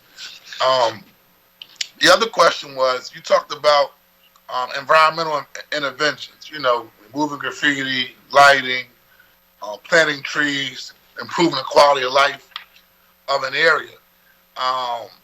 When you look at research, right, what do you think that we should prioritize our efforts when it comes to addressing it from that aspect, comprehensively, from the environmental aspect? Yeah, so I think that one of the most notable studies that was done right here in Philadelphia that demonstrated an effect is that which was done by Charlie Browness and Gina South and colleagues, looking at the effect of the work that PHS does in blight remediation and in greening in particular. And so they do something called, I believe it's called the Land Care program. Land Care program, yes. And what they do, they were able to demonstrate a measurable effect on shooting incidents in particular, in addition to some other effects, like how scared people feel in their neighborhood, which is not at all insignificant. So I think that there's a lot of potential to expand greening work and blight remediation in kind of core locations throughout the city. And the place-based methodology that the roadmap team is in general implementing, right? So you heard Erica talk about how it's district by district, people identify where the problems are. Similarly, this is a place-based intervention. And so I think that there's room to kind of marry those. And I know that that's exactly the kind of vision that Erica and team have for how we kind of make the roadmap unfold using evidence-based strategies. And there are a number of other evidence-based strategies that I think that we can bring in from this whole world of environmental design, but I think that's a major one. So houses and the way that houses are remediated so that the windows aren't broken, et cetera. The way that we think about lighting, the way that we think about just beautifying neighborhoods. And I think that there are effects beyond reducing violence. And so how can we think about the effects on mental health and the effects on other chronic diseases of remediating neighborhoods? I think there's just a lot of additional work we can do there. Awesome. Questions by Councilman Jamie Gaudier?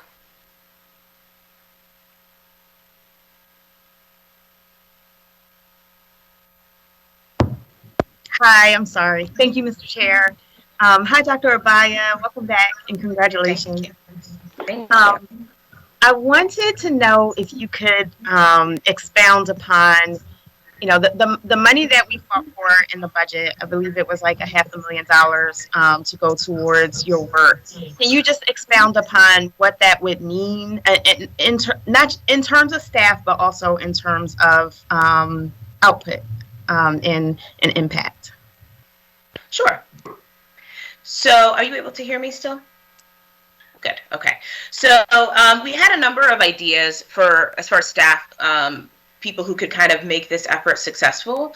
So that includes someone who would do more project management work. So there are a lot of different programs who work in hospitals. They're not identical. They work in different ages. They work in different types of trauma centers. They have different approaches. They have different project management, kind of outpatient project management follow-up. And so someone who has central project management skills, I think, is a core piece of this, to liaise between these organizations and figure out how we're going to streamline things like data collection for future evaluation. We also wanted to have someone who has senior level epidemiologic skills to help think about kind of future directions and how to support programs. We would need someone with data analytical skills because we do want to look at outcomes and be able to try to measure their effect. And so what can we say about our capture rate? How many people with this kind of inclusion criteria of being a victim of a gunshot, how many of them did we recruit from year to year, and what can we say about the long-term outcomes for those individuals? And then we also want to make sure that we provide some additional funding specifically to organizations that do this work. If they're going to be responsible for providing the city with additional data on their work and kind of liaising between us, we want to make sure that we empower them to do that, recognizing that their staff is often already stretched thin doing the actual work of responding to violence. So those were kind of the core personnel and the goals of what we wanted the money to go to. Thank you. It was exciting to hear that in the data that that you're digging up, that you're uncovering new program areas or ways that we could be impactful on gun violence, like discovering maybe that there needs to be a better path for people coming out of incarceration. What is the process for how something becomes a program from like an idea? I'm imagining that you're going to uncover lots of times like gaps or needs through the data that you're collecting, and that programs around this data may be carried out by you, it may be carried out by OVP. What is the path for that, and how does that work? So one of the things I've really appreciated about kind of our co-chair meetings so far is that I think that all three of us are trying very hard to minimize any reinvention of the wheel. So I think the first step in the process of identifying a need and determining whether or not we can fill it is to see whether or not there's an existing program or party within the city of Philadelphia, public or private, who might provide that service, and whether or not there's a way that we can either expand that role, better fund it, better support it, evaluate it, so that we can make it functional. And if there is no service, if there's a need that's found, but no service that answers it, that's where I think there's room for true innovation and building something new. But I think that the value of the convenings that exist within the city are to try to say, this is a need we found. Is anyone doing this or anything that approximates this? And if there's, and what does that look like? Could it be expanded or modified slightly to meet this additional need? So for example, as I'd referenced, there's plenty of kind of post-incarceration response and work done with returning citizens in the city in various forums. How do we look at what that is, borrow from a model that we know works in another setting, and add to those existing efforts? And that's both, I think, streamlines things for individuals, so they're not getting 14 phone calls after they leave the hospital, after they leave prison, after they leave any setting. It also helps us to be internally communicative and make sure that we're busting silos between divisions. And finally, I think it's just fiscally responsible to make sure that we're optimizing what we have in addition to investing in new programs. Does that answer your question?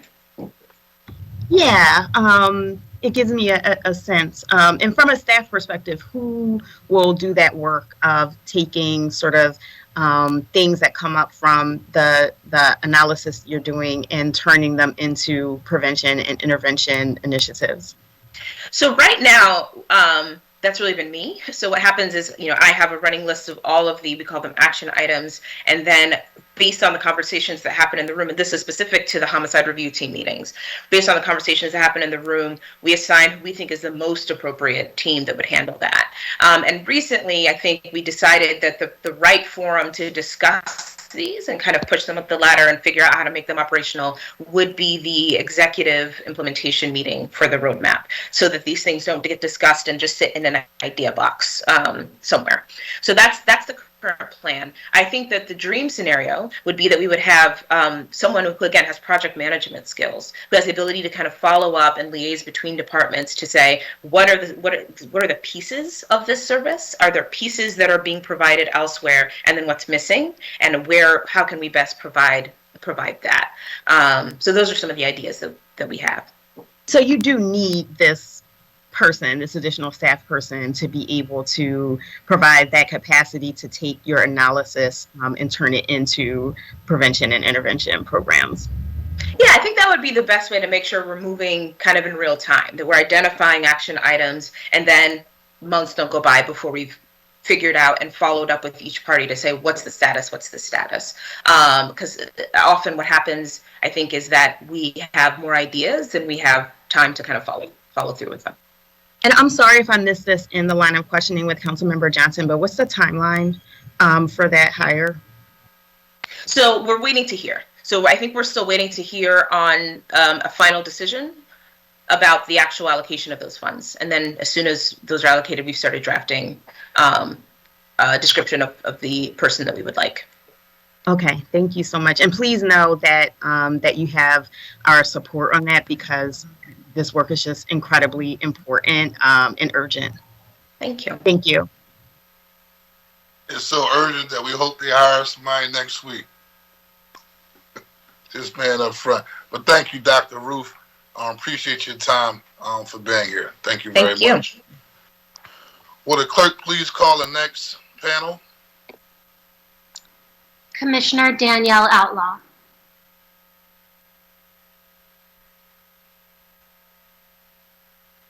Good morning, Mr. Chair and members of the Special Committee on Gun Violence. Kevin, can we get our slide deck up?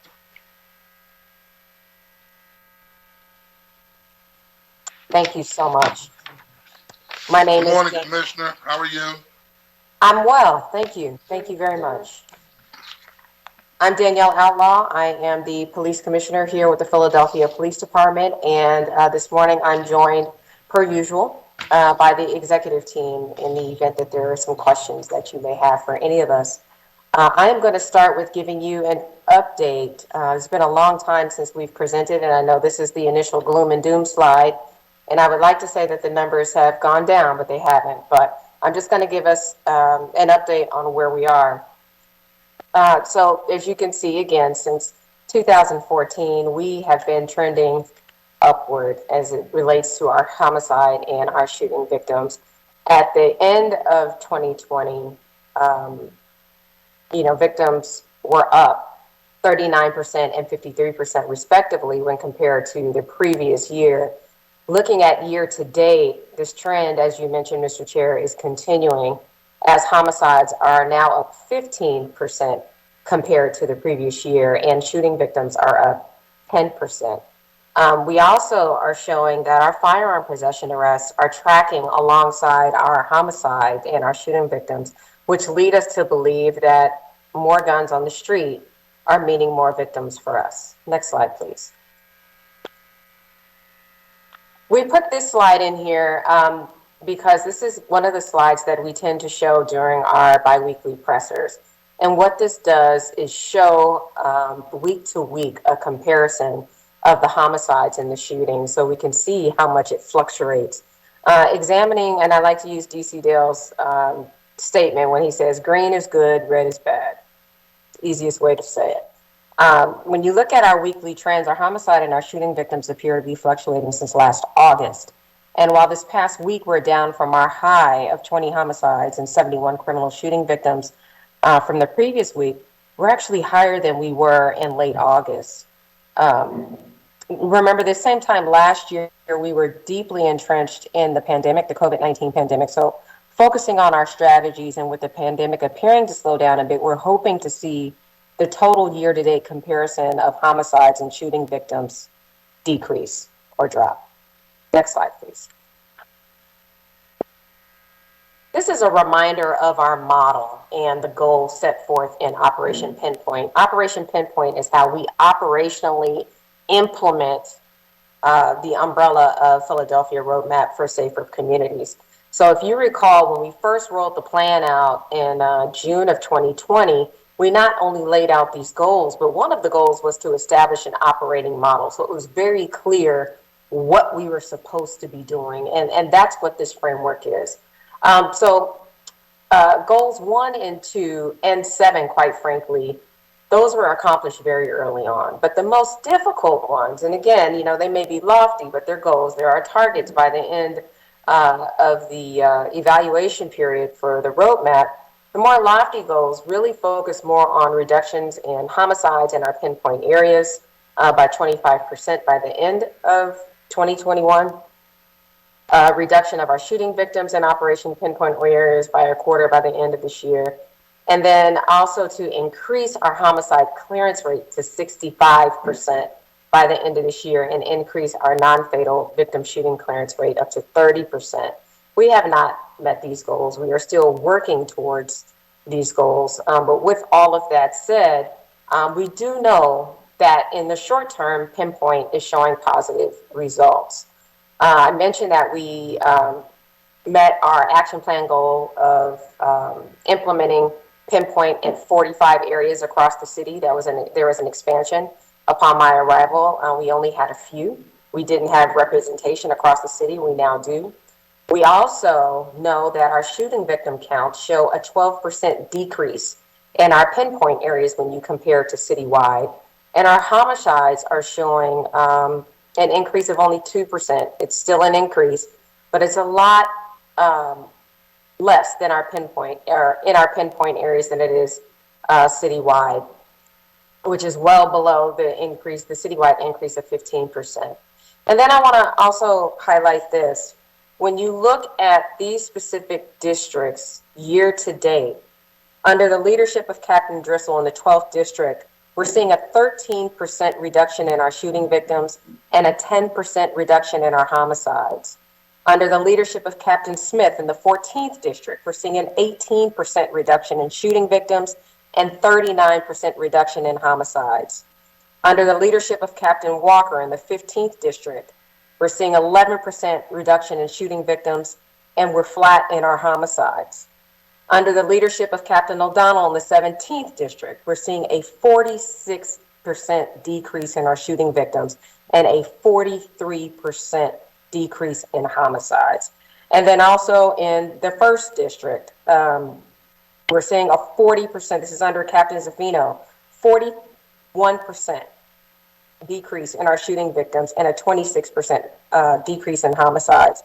And then in the 26th district under Captain Fisher, we're seeing an uptick, a slight uptick in our shooting victims of 3.8%. We're seeing a 42% decrease in our homicides. And then also in the Kensington district, we've seen in the last year an overall decrease of 17% in our violent crime.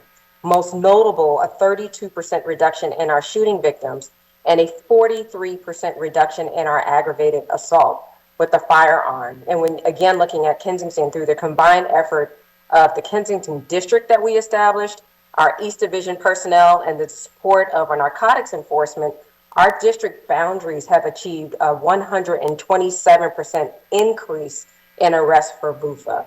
So while, again, we still have some long-term goals that we need to meet, in the short term and some very specific targeted areas, we are seeing some wins. And then lastly, I want to remind, before I move on to the next slide, I want to remind folks that our staffing levels are down 8.2% since 2016. And then in addition to that, we have about 1,000 officers out, whether it's due to IOD, limited duty, restricted duty, so on and so forth. So we're doing what we can with what we have. Next slide, please.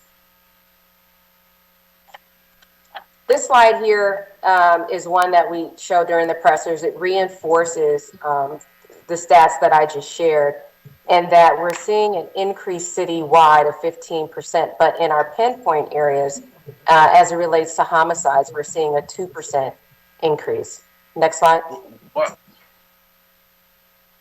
Go ahead, sir. I just wanted to, I should be waiting until the end, but those numbers are, how to say, I guess I would say inspiring. I just want to get an idea of, and I represent the 12th Police District, and I also represent the 17th. And I guess, what are those, like, the best practices that those captains are doing to get those numbers where they're at? I know there was a major indictment of certain neighborhood gangs in South Philly. I know for a fact. After that indictment, it's been quiet. So I definitely know that player that made a major role in it, because I'm on the ground in both areas, but I know what happened in South Philly that kind of quiet and kind of deaded them two guys, them two groups from going back and forth all those years. But could those, obviously, y'all already going to try to duplicate those efforts, but what are the best practices that those captains are saying when you're in meetings, saying, this is what we're doing to keep these numbers, where they're at right now? I knew you would ask that question. I think that's a fair question, because, and before I turn it over to DC Dales, I mean, I think that the obvious is, well, what do you do when you see something working? I like to say, how do we put that in a bottle and sell it? Obviously, every neighborhood is different. Community engagement is different depending on where you are in the city. But again, we have been focusing by honing down, again, through the use of data, through the use of collaboration, through the use of partnerships, through the use of our participation in task forces, whether at the state or federal levels. And we know that that works. And so depending on, again, where we are in the city, we're going to see the numbers fluctuate, and we're going to see some of the strategies work better than others. DC Delge, you want to chime in? Yeah, you pretty much covered it all in general, Commissioner, in reference to what happened in South Philadelphia. We pretty much did the same in Southwest and also Northwest, which is the 14th and the 12th district. So we're going to continue doing that, which was a plus on our part. Also, too, we are still focusing on straw purchasing, working with the detective divisions, the Attorney General's office, and also there's a special task force in the District Attorney's office, which is that gun violence task force we have been working with consistently. So we are seeing results, we are seeing progress. We're getting many guns off the street, as well as narcotics. Good. Okay, you can finish, Commissioner. Okay, great. Thanks. I think we are ready for the next slide. Or maybe not. Did we skip a slide? Well, I covered that. I covered that. So this slide here speaks to VU for arrests, or illegal gun possession, the violation of uniform firearm arrest. And we share this slide because we're showing that over the years, our numbers have increased. Okay. Next slide.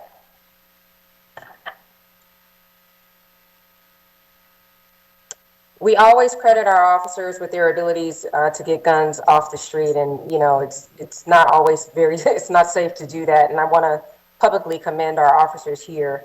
But this trend it's very disturbing. When you look at the number of crime guns that we recovered so far this year, and look at last year, we got just under 5,000 illegal guns off the street last year, and right now we're just at a little bit over 4,700. If we keep on at the rate that we're going, we're going to get over 6,000 guns off the street if we continue at our current pace. And again, this is highly concerning because, as we said before, we believe that the more guns available, the more shootings and homicides that we're going to see without a deterrent. And that begs the question, right? I know you're a part of, I guess, the Fed's operation, all hands on deck, right? And you don't have to go into elaborate detail. And I also know Attorney General Josh Shapiro's office is dealing with, in partnership with the District Attorney's Office, the Gun Violence Task Force, to kind of track down where these guns are coming from, right? And from my understanding, it's surrounding counties and so forth. But I guess my question is, the effort, right, that the intergovernmental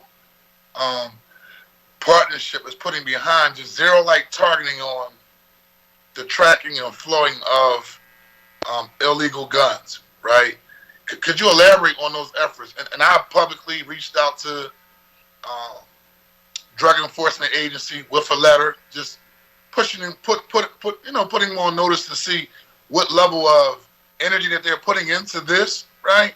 And so I just want to get some feedback from that, because I do agree that there's totally just the level of access. I mean, to guns is like mind-boggling, which I've never ever witnessed my time doing this work, or just kind of understanding how things work. But it's like everybody can get it. If you don't have a gun, you're not cool these days. Sure. I'll turn it over to DC Nash to talk about some of our task force efforts and how that works and how our partnerships work. Thank you, Commissioner. And Council Member Johnson, I just want to start off by acknowledging and thanking you for talking about the process where people who perhaps in the past wouldn't have gotten a gun are now getting it. When you talked about the kind of a conflict that happens, it used to be settled with fists. And now it's turning to, I got to have a gun because everybody has a gun. And I think that that's what we're confronted by out there. The collaboration that we have with our fellow criminal justice partners is overwhelming. I'll start off with what you just referenced, which was the DEA. We have numerous officers from our Narcotics Bureau, as well as other parts of the department, that are detailed to the DEA.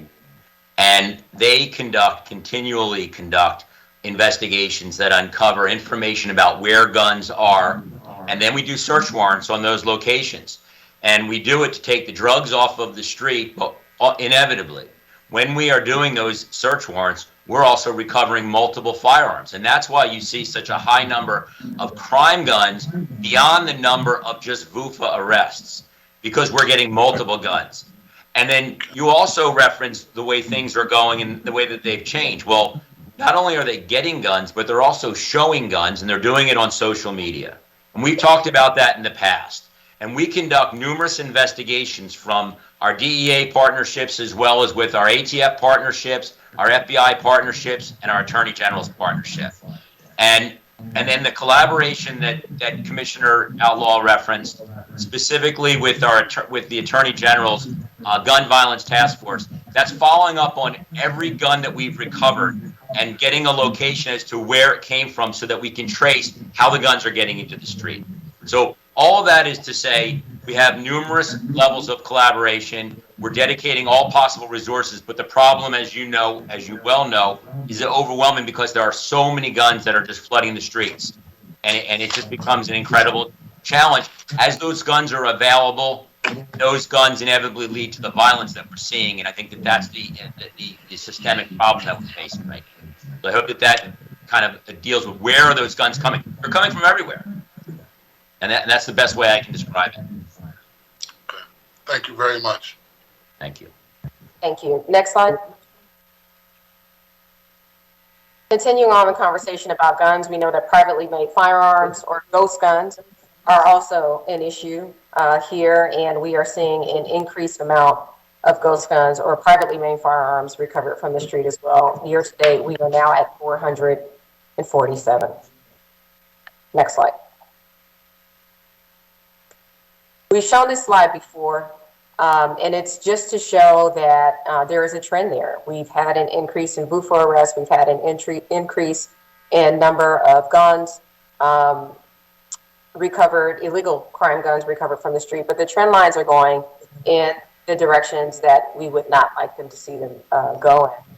So while our arrests have been increasing, the convictions have been steadily decreasing from 73% in 2015 to 49% last year. And then when you look at, the withdrawn and dismissed cases, those are also steadily increasing from 17% in 2015 to 2020.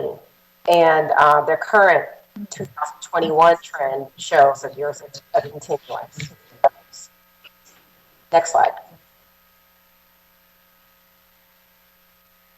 We're mentioning our homicide clearance rate here because we're not hiding from it. me know that the clearance rate. Can we go back to the last? Can we go back to the last slide, please? Sure. So if convictions are going in one direction and arrests are going in another direction, but y'all are meeting weekly with the shooting review team, are we making progress or not at all? DC Dash, you want to talk about your meeting? More questions during the next panel, but I'm just trying to Yeah, I do. understand. Because other than that, what's the purpose of meeting? So, Councilmember Johnson, Chairman Johnson, I understand it on appearances, as it seems that the convictions are going down, and yet we've been talking about the collaboration that we've been doing a lot of times. We promote it. My partnership with ADA Chance Lee at the DA's office, he tracks it. But I do have to point out a timing issue, and that is that because of the slowdown of the criminal justice system, I think it's only fair to say that some of these numbers are not representative of what's happening as we started to move forward starting back in December and the success that we're going to see in the future. What we're seeing now are the cases that have been adjudicated that had been perhaps lingering in the system. And also because the courts slowed down as much as they did, cases that were not sufficient or were deemed to be not sufficient to go to trial were getting tossed out because they were so old. So remember, the pandemic started in March of 2020. The courts shut down for over a year. We didn't get the courts up and running to hear gun cases until July of this year. There were a lot of cases that sat, and then eventually there were some hearings. There were suppression hearings. There were some that were not going the right way, and those cases ended up being dropped. So while the numbers show convictions going down, it's because of the limited level of available cases to go forward. I hope that explains. Is the courts at the table to help expedite this process? They have, and they have in the form of creating a room so that all gun cases can get a preliminary hearing in the same room, and that expedites the level of the preliminary hearing so that we can get those cases held for court. And then the courts have put a number of rooms together to constantly be hearing the cases since July. So I think that we're going to start to see a change. But right now, unfortunately, we've seen some numbers that I think in some ways may not be completely revealing, but they're not a reflection about the way that we've been doing our collaboration, which I think has been really successful in identifying any issues that might come up with cases before they get to the court, to the trial stage. So I hope that helps explain. No, that's clarity, and I am familiar with. I did talk to. Now I'll deal with this on the next panel. I did talk to the DA's office before about the courts having like one room that dealt with nothing but gun crimes just to expedite that process, which I think is a step in the right direction. But at sight, I'm kind of wanting to get clarity on the different directions of the trend. And I will hope that the courts will participate in this hearing in the future from a collaborative standpoint. I do believe it has to be all hands on deck. But for some apparent reason, they couldn't be available to today. But we are in a state of emergency. For me, I just think that it comes down to making sure that everybody, is rolling up their sleeves and being transparent and accountable to the public on how we're addressing. Chairman Johnson, let me just also say we've been meeting and talking to Judges Perez and Clemens at the Common Pleas Court in trying to make sure that our cases have the best ability to go forward. So I know that we've been working closely with them. That's great. All right. Thank you very much. Commissioner Outlaw? Yes. Thank you. Next slide. Clearance rate. Our clearance rate has continued to decline, whether incrementally, it's still declining over the last 10 years. Our current homicide clearance rate is at 42%. And when you plot the number of homicides and our clearance rate, you can see the inverse relationship here. The clearance rate goes up when our case count goes down. And then conversely, our clearance rate goes down when our homicide count goes up. We've just discussed a lot of the various factors that impact our clearance rate, not just witness collaboration, but the increased case volume without having additional detectives, weapons used, our gun homicides have lower clearance rates, and then all of the unique circumstances around the pandemic that we've discussed before. And, you know, again, we want to put out there that we acknowledge that addressing our clearance rate requires something more than just us, but a comprehensive strategy that includes addressing the illegal guns on the street. Because again, we believe the more guns out there, the more shootings we're going to have, which increases our caseloads, which we believe impact our clearance rates. Next slide. And lastly, I want to end on a somewhat bright note. We have had the pleasure of being selected as a 2021 National Public Safety Partnership site. We're proud to be such a part of an incredible network of cities that are focused on crime and violence reduction. This is an initiative that supports local jurisdictions that are experiencing sustained increases in violent crime and would benefit from the U.S. DOJ or the Department of Justice support in developing our own capacities to fight violent crime in our communities. And it's tailored to the needs of a community that desires capacity building assistance. So while we know we've had some wins with our current operating framework, what this does will show us our blind spots, allow us to benchmark, allow us to have peer engagement with other cities. It again brings local, state, federal partners together, but it's a deal. And we are only one of 10 sites across the country to receive the support over the next 3 years after having applied. We applied back in May of 2021. It doesn't cost any additional money to the city. And they were selected through a process that considers both quantitative and qualitative measures in consultation with the U.S. Attorney's Office and other DOJ law enforcement partners. And for us to be considered, the site, or us, must have had levels of violence that exceeded the national average. We also had to demonstrate a commitment to reducing violent crime and be ready to receive the very intensive training and technical assistance that will be provided. So some of the things that we can expect, and we're hoping that we can launch later on this season at the end of fall 2021, we can expect customized technical assistance. There's something called a PSP library, which is a library of virtual trainings on crime guns, crime scene management, leadership, and some other things. There's subject matter expert consultation.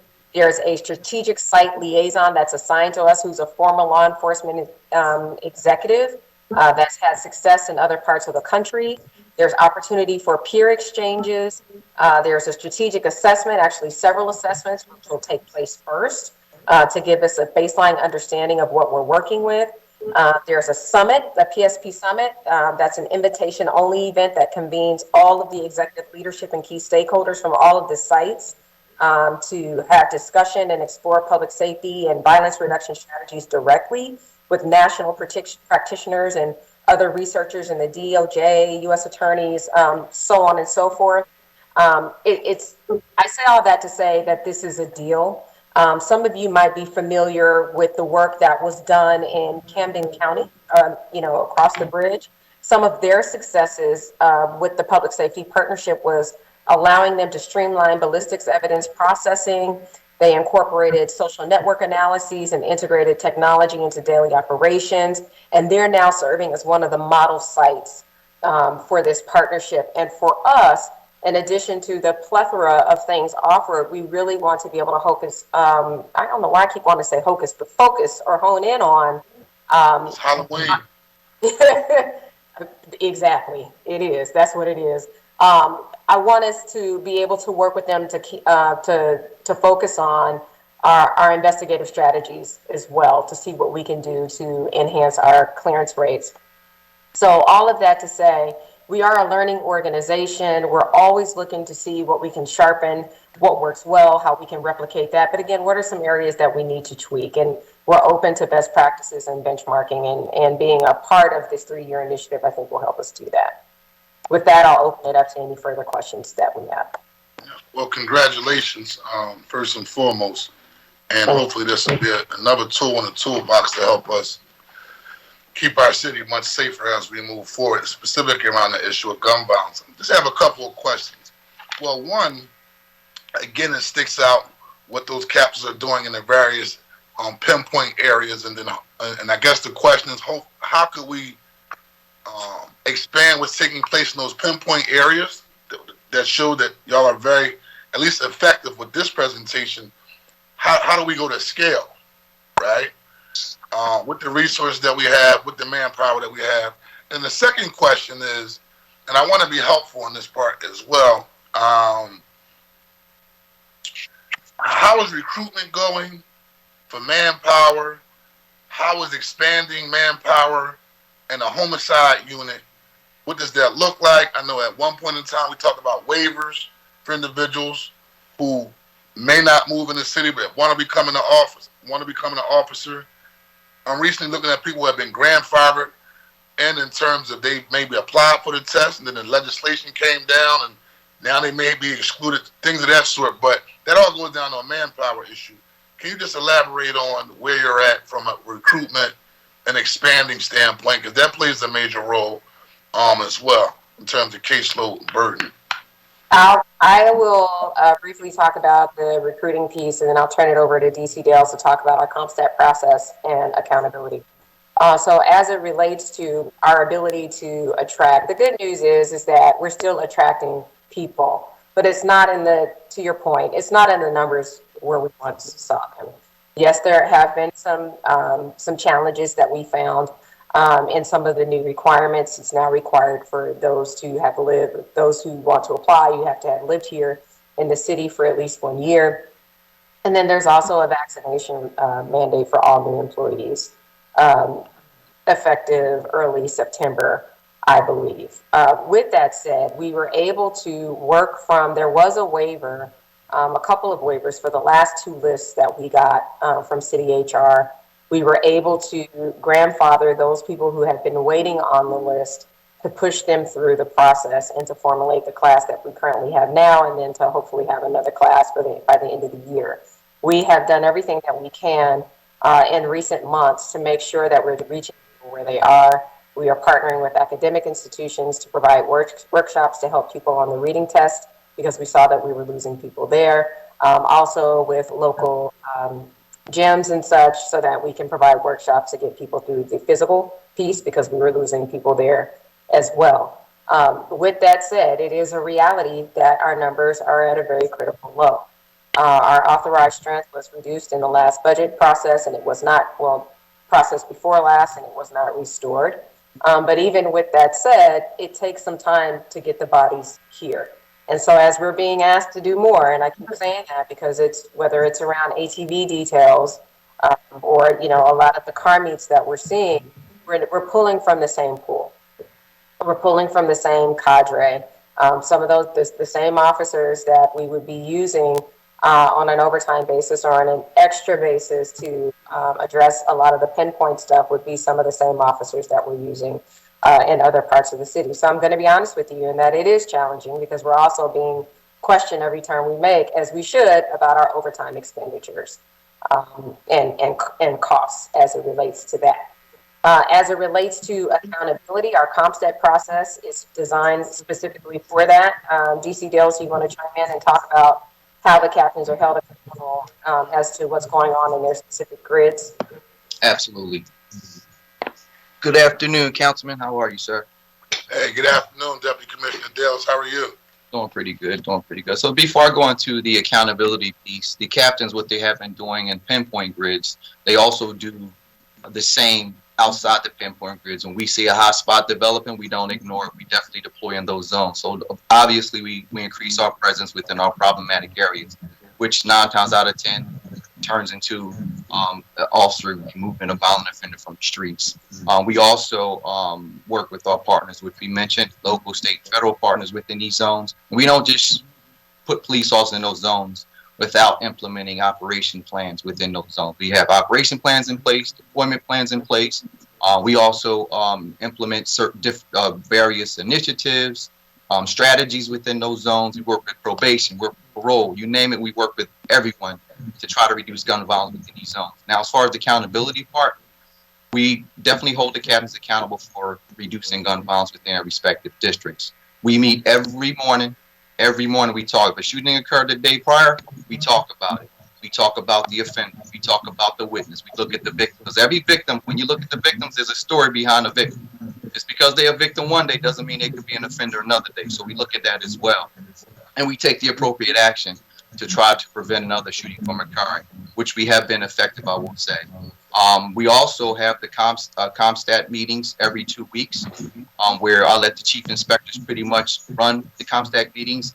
Now, those districts that are experiencing high volumes of gun violence within that week, within a 1 to 2 week period, then I'll have a CompStat, in-person CompStat down here at my office with those district commanders as well as their chiefs. So we have a deep discussion as to what's driving the crimes in your respective districts. What support do you need? How can we help you to work on reducing those crimes? Do we need to reach out to other agencies? Do we have to focus on the environment, which Eric Atwood talked about earlier in reference to correcting those issues that can be conducive to crime within certain areas. So in a nutshell, that's pretty much what we're doing to try to keep gun violence down in the community. Thank you. And those pinpoint areas that you mentioned, I mean, obviously, I represent 2 of them, the 12th and the 17th.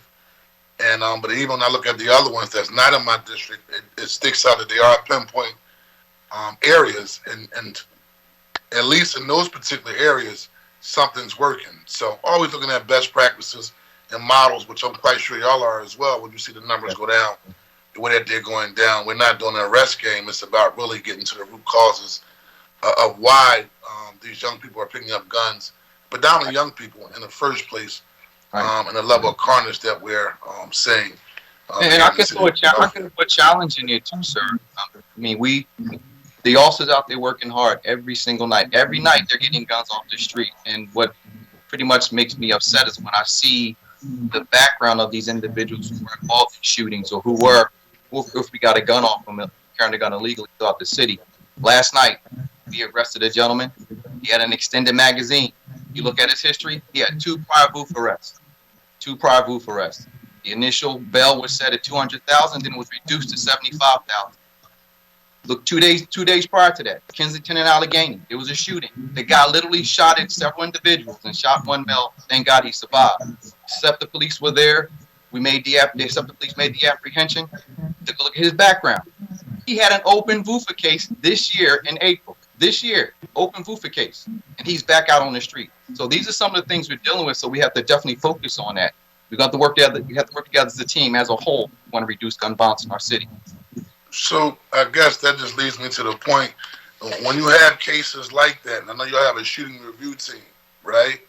We all sit around the table. Are the courts at the table? I know the DA's office is at the table. Who else is at the table when you have cases like this to try to get to, you know, the root cause of why you keep saying the same individuals?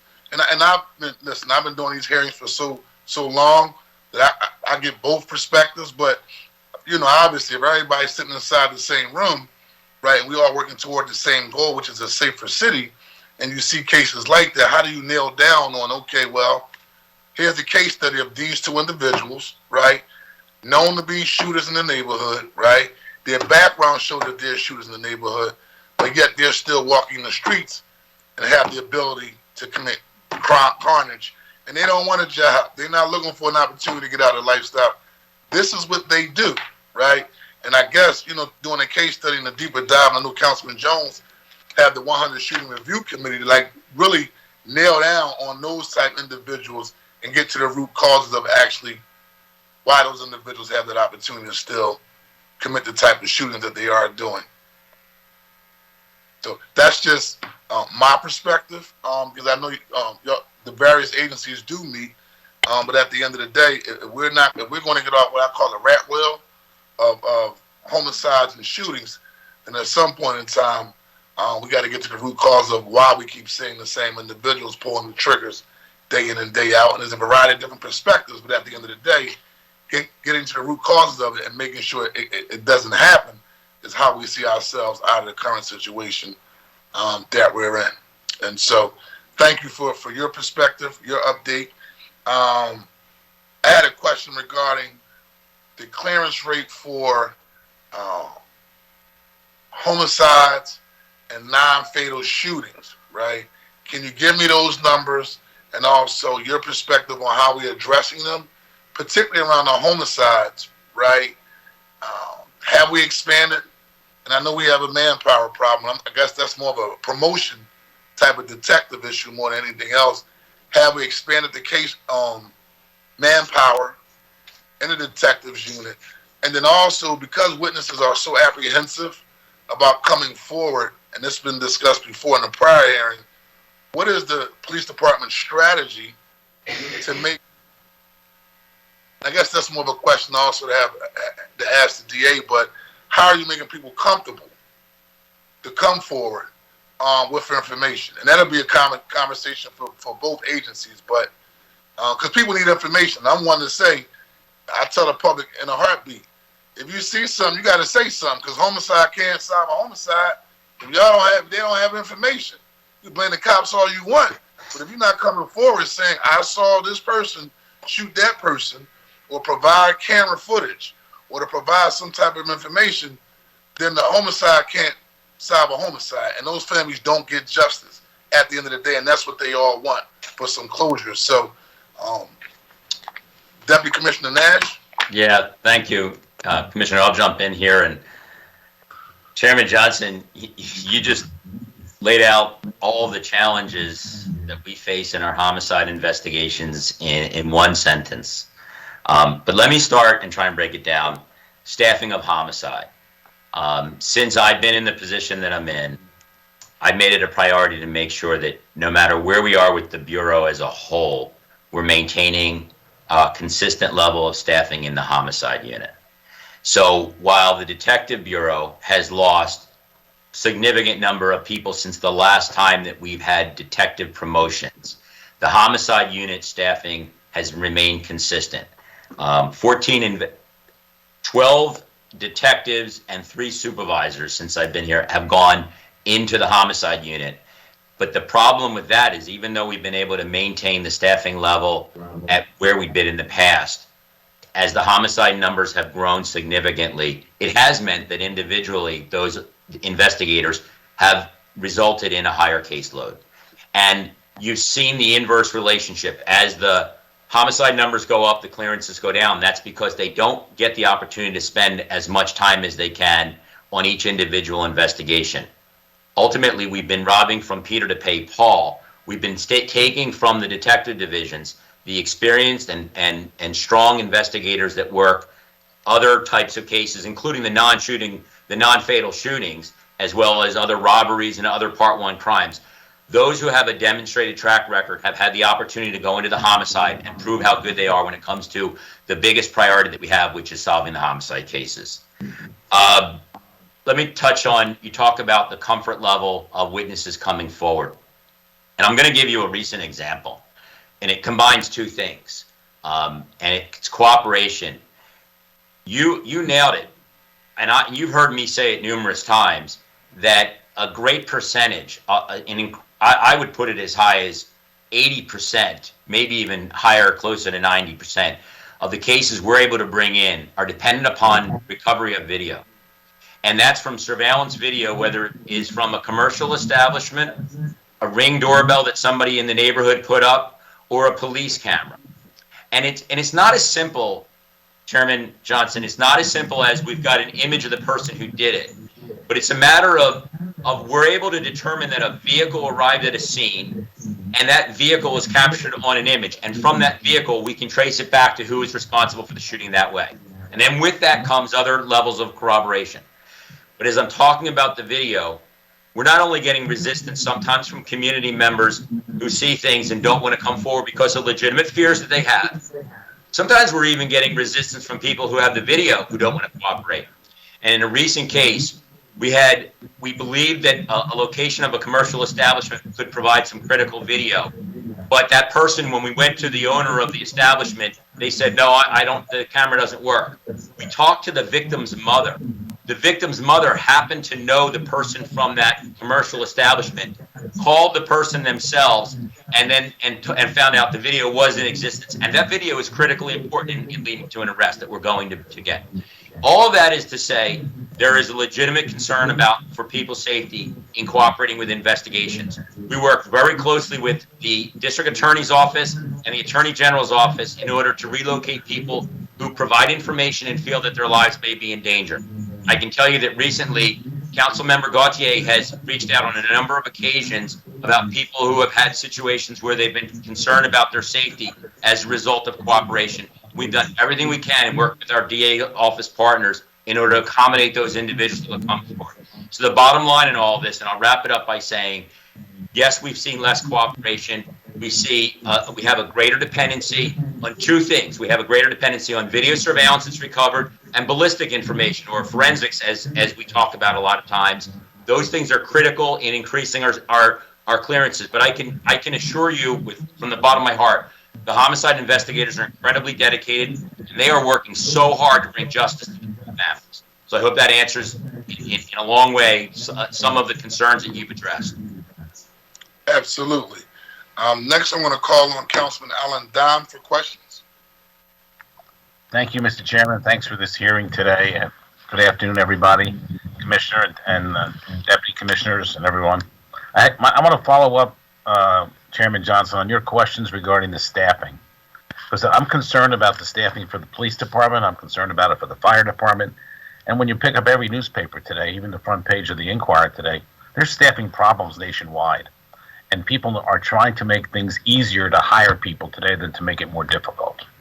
So having said that, I just wanted to ask the Commissioner, I think, did you mention, the Commissioner, you have about 1,000 officers out right now? And is that out Yes. of 6,600 potential spots? No, so it's not out of 6,600. Our authorized strength is far lower than that. It's the 1,000 in addition to the authorized strength that we have. So the people, we have about 6,100 that are here fully able and working. In addition, on top of the 6,100, or of those 6,100, we have about 1,000 people that are out. So you have about 500 vacant positions, I'm guessing, right? And another 1,000 from the 6,100 that are out. So you're down to like 5,100 people while crime's increasing dramatically. Ish, give or take, yes. Yeah. And Commissioner Coulter is on if you have any specific questions also about the numbers. And is there something we can do, council administration, what can we do to help you find people to fill these positions, the 500 vacancies? Because I think in today's day and age, we need to figure out solutions to attract people, especially for jobs in the police force, and make it easier for you to hire people than difficult. I think You need that budget increase first, Alan.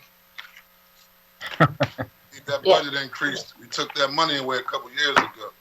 So we have 500 openings that are budgeted. So why can't we have to fill those? In addition to the budget increase, I would say I think we need to have a very honest look across the board.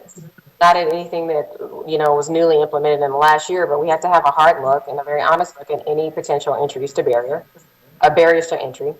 I'm just all over the place today. Hocus pocus, entry to barrier. Anyway, any potential barriers to entry that would keep, and that would even, include things like, age that may or may not be a barrier. Obviously, there's a residency requirement here. There's some other mandates in place. But we just across the board, we need to see if there's anything aside from what we've done internally in any of those areas that are potentially subjective, not required by the state. In any of those areas that are subjective, is there anything that can be done to not only get people interested in wanting to do this? We can't control the national narrative, but we can control our messaging here in the city, how we support law enforcement, how holding us accountable is not mutually exclusive, right? So you can be publicly supportive and then also say, but we're going to hold you accountable at the same time. We have to make the police department an employer of choice, or the city an employer of choice, meaning that we support you when you do the right thing. And when you don't, we're going to say something, but it doesn't mean that we don't support our local law enforcement. And that's what we're hearing. A lot of folks are like, there's some other things that I can do right now that won't seem as though we're not being supported, or every time we turn around, there's something negative to say, or we're not hearing the positives about all the great work that we're doing. I mean, we just had 2 active shooter situations in the last couple of weeks within days, right? Where we had officers running toward the danger to address the threat. And, I can't praise them enough. But it would also be great to hear from others in the city, whether it's, other city leadership from city council, to talk about the great job that was done there, because they literally risked their lives in order to prevent others from being taken. And so it's things like that. It's nuance, but it's low-hanging fruit. I think that would be very helpful coming from you all and from everyone as a whole, quite frankly, in addition to looking at potential barriers to entry. And it's not just, quite frankly, it's not just our police officers, it's also with our dispatchers as well, not to go down another rabbit hole. But we also, thank you, we have new positions that were authorized in this last budget to hire additional, but, you know, we got to look at, you know, their salaries. Are we paying them enough? Is it comparable to other cities? What can we do to retain so that we're not requiring mandatory overtime because the numbers are so low? So again, I think there's some things that we can do to make sure that this is a supportive environment for all of our PPD employees. And it's not, and it's okay to say it publicly. And I'm going to get a point of information, Councilman Dom, if that's okay. I think also, Commissioner, and I saw you doing a great event yesterday called Faith in Blue with some community folks, right? I think also we have more of those type of initiatives coming from the actual Philadelphia Police Department in partnership with the community. It will also go to a helping build that bridge and kind of shut down that narrative that's nationally saying the community has to be pitted toward the Philadelphia Police Department. And classic example, at least in my district in the 17th, this might be the first year we probably didn't do it, but we got a robust PDAC, right? And now we have a youth PDAC that Deputy Commissioner Joe Dales, I guess yourself as well, being the leader of the police department, are also starting. That goes a long way as well to creating that narrative, getting young people involved. And I will say this from personal experience. I've met more people who told me they want to become an officer now, right? Because they believe that they can change the system from within. And a couple of individuals have approached me saying the same thing. And I'm like, really? Yes. I want to be a part of change from within the system. And so just wanted to put that out there, but definitely well taken in terms of, yes, being supportive of the environment, but I also believe that, it go both ways in terms of making sure that we're building those bridges between the community and the law enforcement community as well. Councilman Down? Thank you, Mr. Chairman. I just wanted to ask the Commissioner, can you make recommendations to us that we should maybe we should consider a 12-month, I don't know if you want to call it a time period where we relax some of the requirements in order for us to build back these staffing levels in our police and fire department. So if there were some like 3, 4, or 5 recommendations that we only do for the next 12 months to see if that can help us build back the police department, I think that's something we should look at. If you could let us know what that might be. Sure, I think we can take a look. I mean, as far as the newer requirements, it's still really early to tell whether or not that's had an impact because we are working off the 2 lists that got the waivers. But with that said, I think I want to make very clear. So the answer is yes, we can do that. But I also want to make very clear that there still has to be some standards, right? So I don't want people to walk away thinking that we've relaxed all entry requirements to become a police officer, because everybody can't become a police officer, right, to be frank. But I think we do need to, take another look at any potential barriers to entry, and we'd be happy to report back on what those could be. Okay, thank you very much, Commissioner. Thank you, Mr. Chairman. Thank you. Great questions, Councilman Dom. Thank you very much. Councilman Jamie Gaudier. Thank you, Mr. Chair. My comment and my question is for Deputy Commissioner Nash. Hi, Deputy Commissioner, if you're still there. Hi. Hi. First, I wanted to take an opportunity to publicly thank you. As you mentioned before, because so much of this is happening in the neighborhoods that I represent, I've had several instances of outreach with people, either having questions about their investigation, or people who were really scared, who wanted to be relocated. And just at every turn, every time I've reached out to you, you've answered expeditiously. You've taken it really seriously. You've given me and the constituents as much information as possible. And I just want to let you know how much that means to me, but also to people who are experiencing like a high level of trauma. So thank you very much. Thank you. And it has been the team that includes the DA's office and G. Lamar Stewart a lot, but it's also been the commanders at the detective divisions and at homicide. And I want to say up front, my heart still breaks over what happened in the 16th district with the situation we were trying to resolve. That one hits hard, and I know it hits you hard. And we're still continuing to try to do everything we can for that family. Okay, thank you. I wanted to ask a question about relocation. I wanted to know if you had your druthers and you could make any changes to relocation that you thought was needed to make it better, to protect people, and also to entice more cooperation. What would that look like? On a personal note, I hate to say this, but again, some of these things come down to money. I think that the DA's office, who oversees the program, does a really good job at it. And I don't think that it should go to the police department. I think that it has to work in conjunction with the prosecutor's office. So I think that's the appropriate place, and they get their support from the Attorney General's office. So I think that it's in the right place. They oftentimes are asking from us, from the investigators, the people who are asking for help in situations, are they providing their own level of help in order to get the help? And it is a two-way street. And I know that a lot of times, it seems like sometimes we hear stories about somebody needs relocation. They need help because they're afraid. And then as we get into looking at the behind the scenes, sometimes we have to have a way of evaluating, are they doing the things for themselves to help us to help them? I'm not trying to back out of this. I guess I'm just saying that I think sometimes to expedite it, maybe the DA's office needs some additional funding to put more people in there to help to expedite it, because they are the overseers of the program. And then I know there are also times where the funding has run out, where somebody has been in a relocation situation and they've exceeded or they've reached the cap on what they're able to do. And not to, just so that we're all clear, this is not, and I've talked about this before, this is not a witness protection program.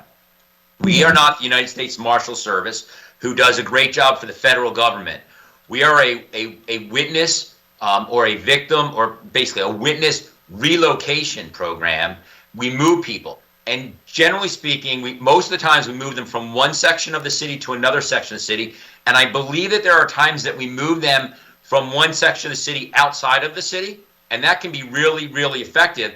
But it's less within the grasp of the city, because a lot of times the relocation has to work in conjunction with our Philadelphia Housing Authority. So if there was more money, if there were more money in order to allow people to move outside of the city itself, if they feel that their lives are in danger, I think that that would go a great way to reducing the level of fear. And as Chairman Johnson talks about, encourage the sense of cooperation and participation in working with our investigators. So I hope that that kind of addresses what you're trying to look for.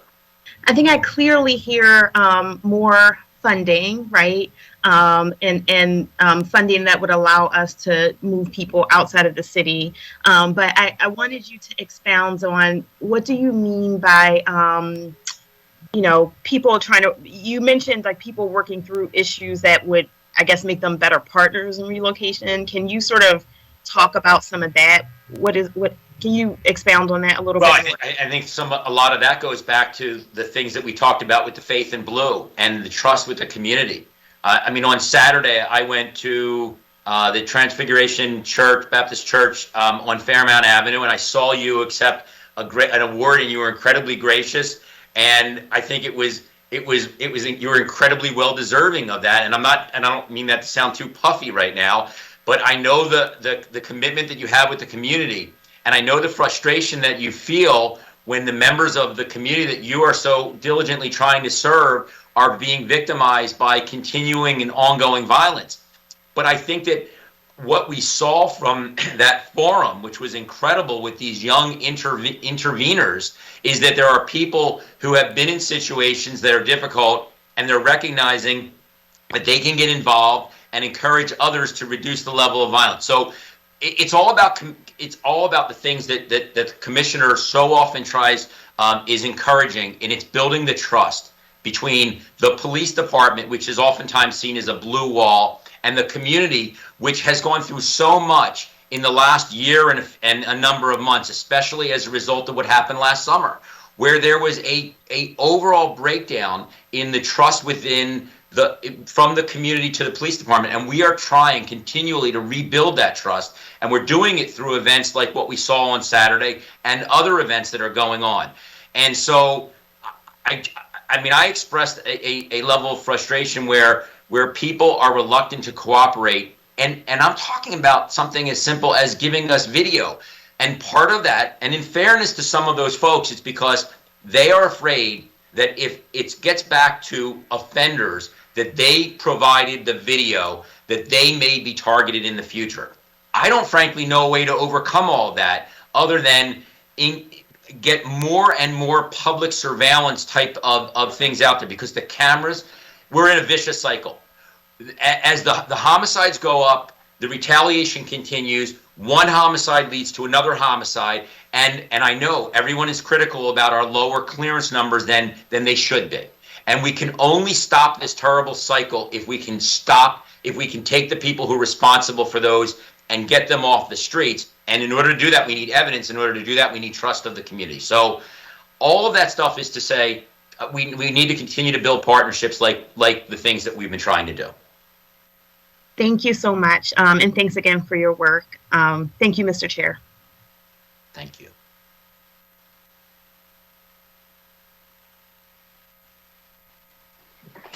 Thank you, Councilwoman Gaudier, and thank you, Deputy Commissioner Nash. That's all the questions that I have. Any other questions from members of the committee? Commissioner Danielle Outlaw, as always, thank you for your leadership. Thank you for you and your team staying on the case. And obviously, we all want to work toward the same goal, which is making this city a safer city. So thank you very much for your time, and thank you for participating in the hearing. You're welcome. Will the clerk please call the next witness, next panel? District Attorney Mary Class.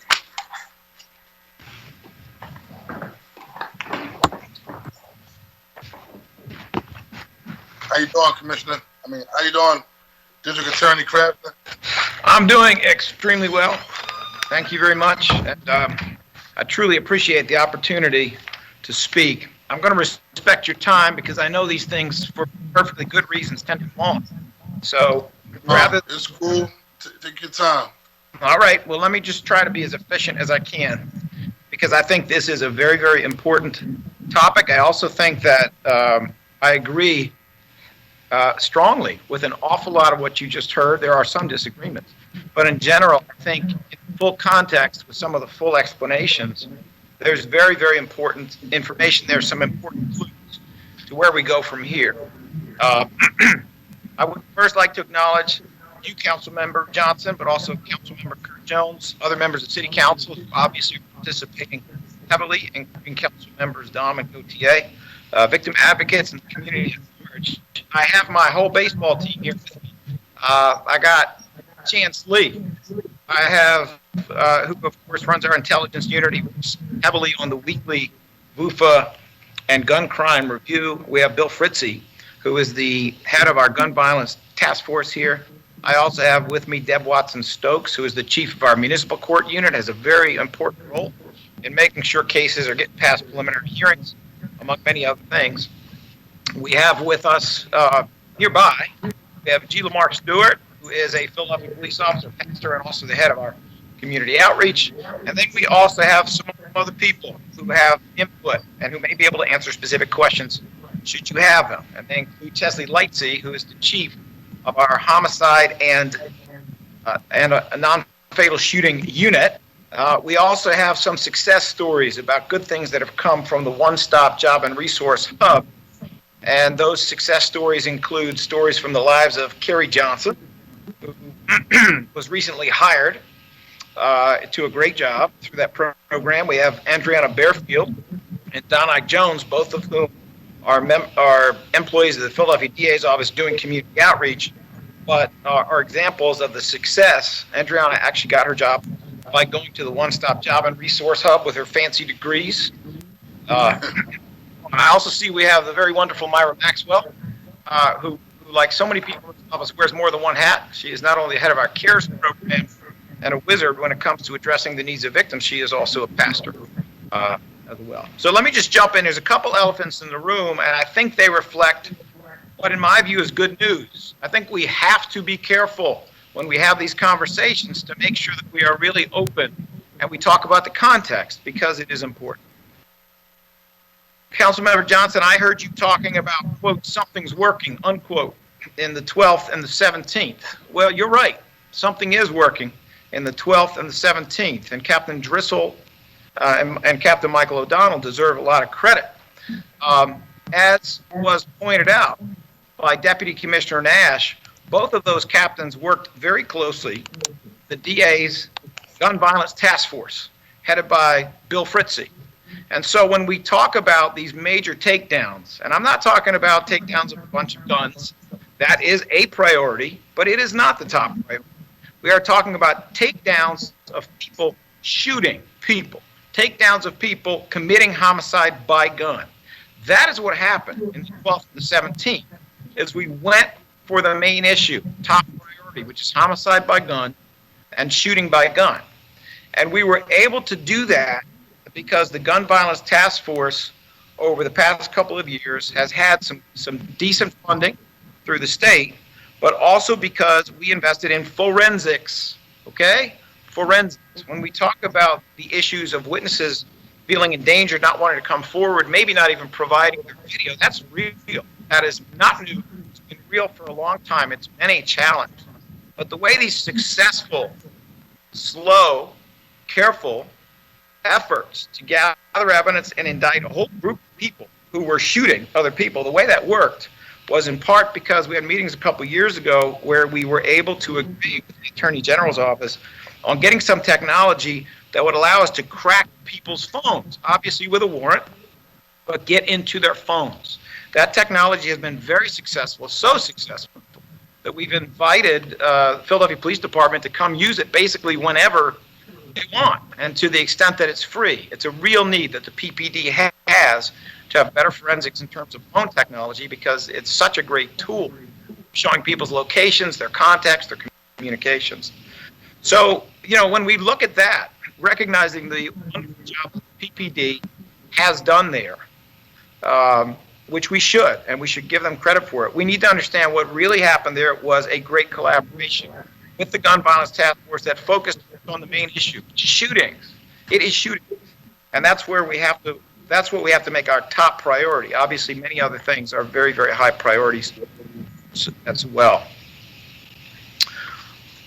So, you know, I say that to say that there's some clues there. Number one, the DA's office and the PPD have had several collaborations that I consider to be very effective. And if I was hearing correctly, I was hearing that there is agreement within the PPD, and I've heard this before, that some of these collaborations have been very effective, and they are very important. But they also have to be funded. Make no mistake, the Philadelphia Police Department has gone to bat for its funding. It has gotten considerable funding. I think $130 million or something, an increase, yet again, coming in the future. And that's fine, and that's good. To the extent presence on the street makes a difference, that can help. And I totally support them in that. But it's not going to work.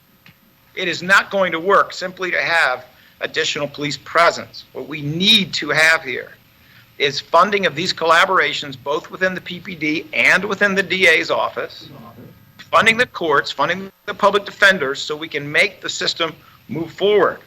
This is part of the reason that we have been in discussion with members of council about the reality that we will not be able to continue with these collaborations that we say are successful and the PPD says are successful without an increase in our budget on the order of $6.5 million. Honestly, it should be about 10 if we were to be able to keep up with comfort. But we're going to need that, not because we're greedy, not because we want to take resources away from others, but let us remember, not so long ago, there was an announcement of a 20% cut in the DA's office budget. You may all recall that, 20% cut. That was untenable then. It's been untenable ever since. And so let me break down in a little bit of brass tacks about what we're talking about. So early on, after the commissioner came to Philly, and it's been my pleasure, and it continues to be my pleasure to work with Commissioner Outlaw, there was a meeting in which I suggested that we will put 12 prosecutors out in the field, and those prosecutors would work directly with detective divisions on shooting cases. We did not ask for additional funding to do it. We just said there's a crisis. Yes, that was 12 people. There was a suggestion from the commissioner, an excellent suggestion, that both the DA's office and the PPD on a weekly basis would look at gun violence cases to improve them and improve training. It has been very effective, and I have no doubt that the PPD will confirm that. But it amounts essentially to the full-time work of 5 to 6 DAs. We did that without saying, give me more funding, and it's been very effective. They have to be funded.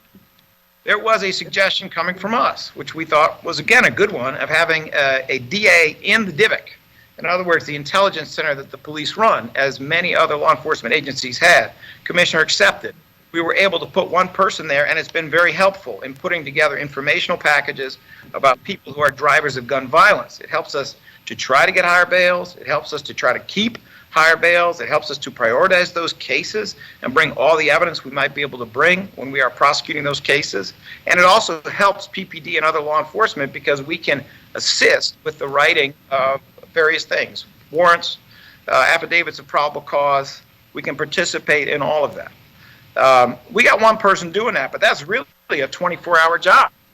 That should be 3.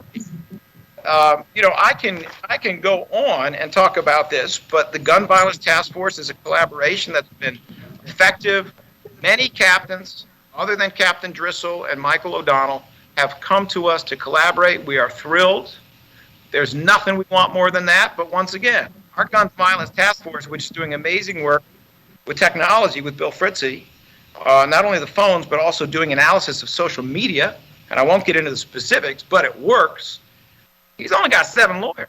I mean, if we really want to get serious, as we sit around and we are talking about, police staffing that is on the order of 6,000, or should be on the order of 6,000, we just need to remember that collaborations, and we do have effective collaborations, have to be funded. And that is the reality. We find ourselves in a circumstance nationally where not only the police department, but also the DA's office is having high levels of attrition. Some of that seems to just be a normal consequence of a pretty abnormal event, a pandemic. But some of it is because the city made specific commitments at the beginning of the prior administration, specific promises that we told our employees when we interviewed them and hired them, that there would be COLAs and there would be moderate annual raises. Well, they're 2+ years now without a nickel. Without a nickel. These are talented people, many of them diverse and have come from all over the country. And they are not just being pressured by everything from the pandemic, but by the reality that I can't keep my promises because the city won't keep its promise to my office. There's nothing we more than to be able to support these collaborations, expand these collaborations, which we agree are successful. But that means I need the support of city council. It means I need the support of the mayor. And I've conveyed this to many of you. I've been in communication with the budget office. It means that we're going to have to spend some money for something that we all understand is so vitally important.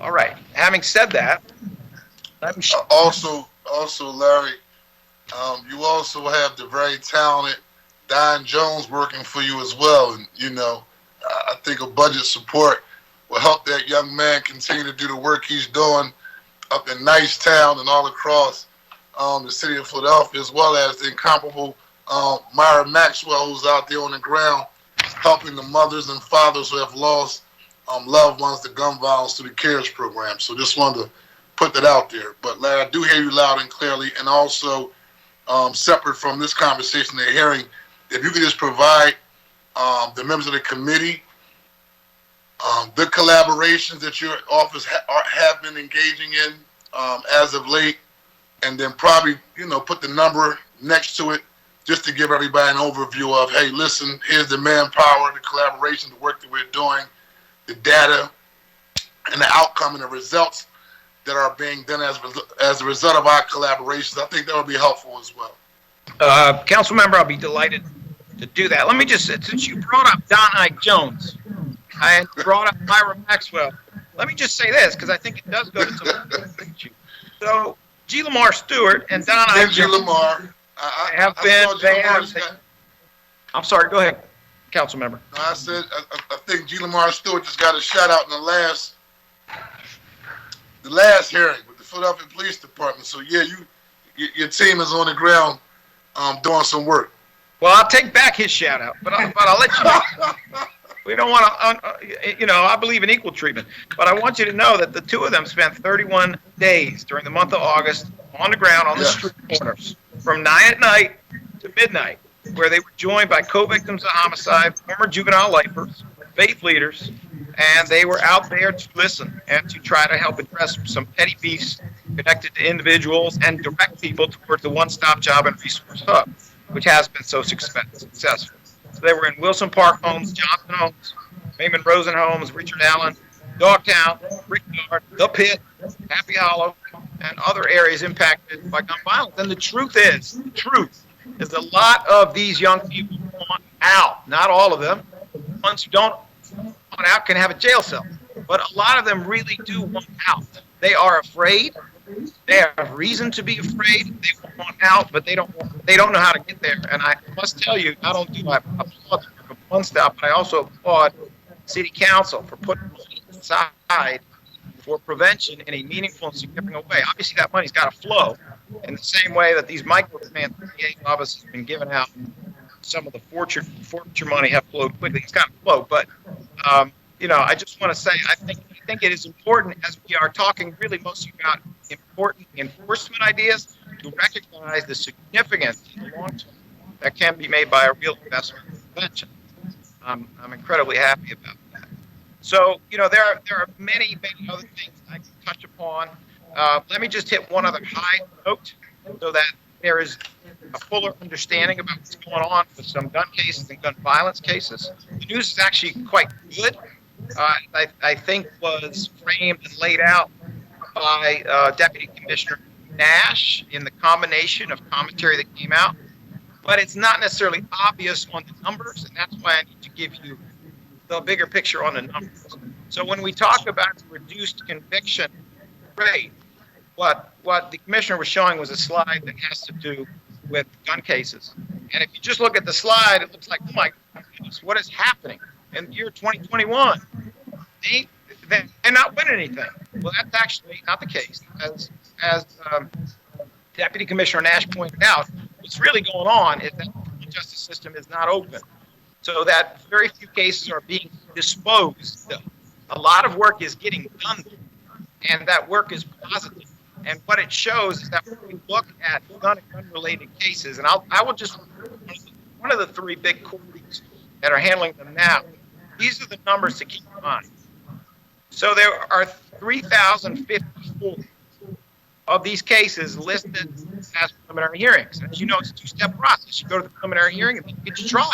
But we got to get past the preliminary hearing. Of those 3,054 cases, 1,365 have already been held over for trial. They're waiting for a trial. Emphasis on waiting. That all by itself is almost 40%. There's a ton of other cases that are waiting to have their preliminary hearing. They're in a continuance step. The number of cases dismissed is actually only 250. So out of 3,054 cases, number that have been thrown out either because witnesses won't show up, or because the judge says there's not enough evidence, or because for some reason our office does not want to proceed with it. 258 thrown out of 3,050. Okay? That's about a 93% rate of these cases are still on track. Among that, you see that approximately 40%, 45% have already been held over. They're just waiting to go to a disposition. And just to shift gears, I looked at some of the cases that actually got disposed in the CP court. I looked at a group of 78 cases. We lost 4. We won 74. Okay? So while it is mathematically correct that we show a low conviction rate this year, it's only mathematically correct because we are counting every dismissal as soon as it happens early in the process. But we're not counting all the cases that are going exactly on track, exactly according to plan, headed towards a disposition that's likely to be very favorable. And I do appreciate both the Commissioner's comments and also Deputy Commissioner Nash's explanation of the fuller context there. Now, am I taking credit for that? No. I mean, I think we have some excellent attorneys, but I think the court has made some really smart moves in terms of basically, in collaboration, agreeing to handle gun violence cases in what is now a total of 3 courtrooms. That's worked really well. It allows both sides to put their best lawyers in those rooms. They have applied pressure in other ways. They're often giving us only 2 listings of the case before they're forcing it one way or the other. It used to be 3 or 4. We're okay with that. We'll take that pressure. We got to back them. Do everything we can. So I don't want to suggest to you I'm taking a bunch of credit. And obviously, a lot of those BPD were making a lot of gun arrests, even though there is a serious challenge with the actual shooting cases. But I just want you to know that I don't think it helps any of us to take what is actually a piece of good news and simplify so much that it looks like bad news. I know that's not what the PPD intends to do. And so I just want to point that out. Now I'm going to be quiet because I know there are probably a lot of questions and several things I'd like to say as well. Yeah, well, one, I want to ask everyone who's on the call for the hearing to make sure that their phones is on mute, because somehow, Larry, it sounds like you're going in and out, right? I can hear you, but it's not as clearly as it normally would be when we have a hearing. So I don't know if other individuals who are on the call may have their phone off of mute, but that's the feedback that I'm receiving from the public who's actually watching the hearing. Larry, can you give me an idea, an overview of, you talked about case backlogs and so forth. Do you have an idea of what that backlog looks like for homicides, non-fatal shootings, and legal gun possessions? And what's the strategy and plan to kind of expedite that process moving forward? Are we working with the courts, or what's the strategy? So thank you for the question. Number one, we are working with the courts. And I have to say, I don't want to speak for the courts because they're not here, but I think you have some excellent judicial leadership right now. We are getting a lot done with the Honorable Lucretia Clemens and Judge Sheardon Harris. A lot of things are moving in a way they were not moving before. I truly appreciate that. In fact, I have a meeting with her 10 o'clock in the morning on Friday about another initiative to try to move things along. Yes, we are working with the courts, and I also have to give some credit to Judge Dugan, President Judge of the Municipal Court, who even before the new judicial leadership was in place, did some positive things in terms of getting these prelims handled. What's actually happening is that homicide cases are going through the preliminary hearing pretty effectively. So are all gun violence cases. They're getting through the prelim pretty effectively. But because of the limited capacity of the court to actually do jury trials, even in good times during the pandemic, we've only had a total of 4 per week, which is far less than the usual flow, and to do other trials. Because of that, what's happening is we have a great big line of cases that are waiting to get to trial. The courts have worked well with us, but obviously they cannot fill courtrooms with people who are going to give each other a fatal disease. They have to follow CDC guidelines, and they have to follow infection rates and so on. And I think they're being very sensitive to that. There are other plans underway, and once again, I'm going to give you credit. We have cooperated fully, but there are various rooms where they are trying with guilty pleas. And, we are working with them full time on all those sorts of things. Now, part of the good news, though, is that we always prioritize homicides. When the court said we can only do 4 jury trials after they said we could not do any jury trials due to the pandemic, we made the top priorities to be homicides, shooting cases, and first-degree rapes. Those were really our top priorities. So we actually moved more homicide cases than you might think during this period of time. Other things, misdemeanor cases, slowed down a lot.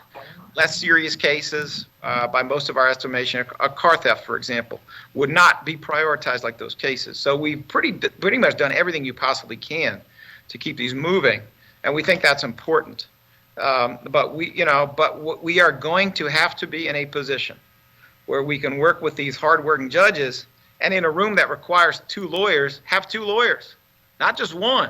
A whole room can break down. You can have real slow progress with cases when you need to have an attorney in the hall getting the next case ready while the attorney at the bar court is handling the case. I mean, this is how the work gets done. So, we do have to have adequate staffing. Nobody's fault that there's such high attrition during a pandemic. But I'm just underscoring the reality that we can't ignore people's COLAs, ignore promises made to them, and expect them to stay. And we also can't just keep working with a skeleton crew when the backlog is enormous. I mean, it really is a giant wave of cases that are coming. And as you know, many of them are serious. So we need to be able to hold people accountable when they point a gun at another human being and pull the trigger. We need to be able to do that. We've been pretty good at it, but we cannot stretch forever with too few lawyers and too few people to cover these important collaborations. Thank you very much. And when you talk about the court system, right, give us an idea, and just from working with you in the past, I had somewhat an idea, but let's go on the record to talk about instances where, in policies where your team is requesting high bail for gun offenses. If you can give me the percentages of when they are granted, when they aren't granted, and then your office policies for appealing those cases when you ask for a 99.9. Sure, I'm happy. And it's slapped down to something like 5,000. The guy comes back out on the street, got a gun. It's not on you, but at the end of the day, your team did request that high bill. What happens? Give us an overview of that process. Sure, I'm happy to do that, but I think one of the best ways to do it actually is to have a member of my team talk about the case of a defendant named Tyreek Bey very briefly, and then I can get into more general statistics. Do you want to do that, Bill? Sure. All right, this is Mr. Fritz, who's the head of our gun violence task force, and who was so profoundly involved in the 2 police districts we talked about earlier in those investigations.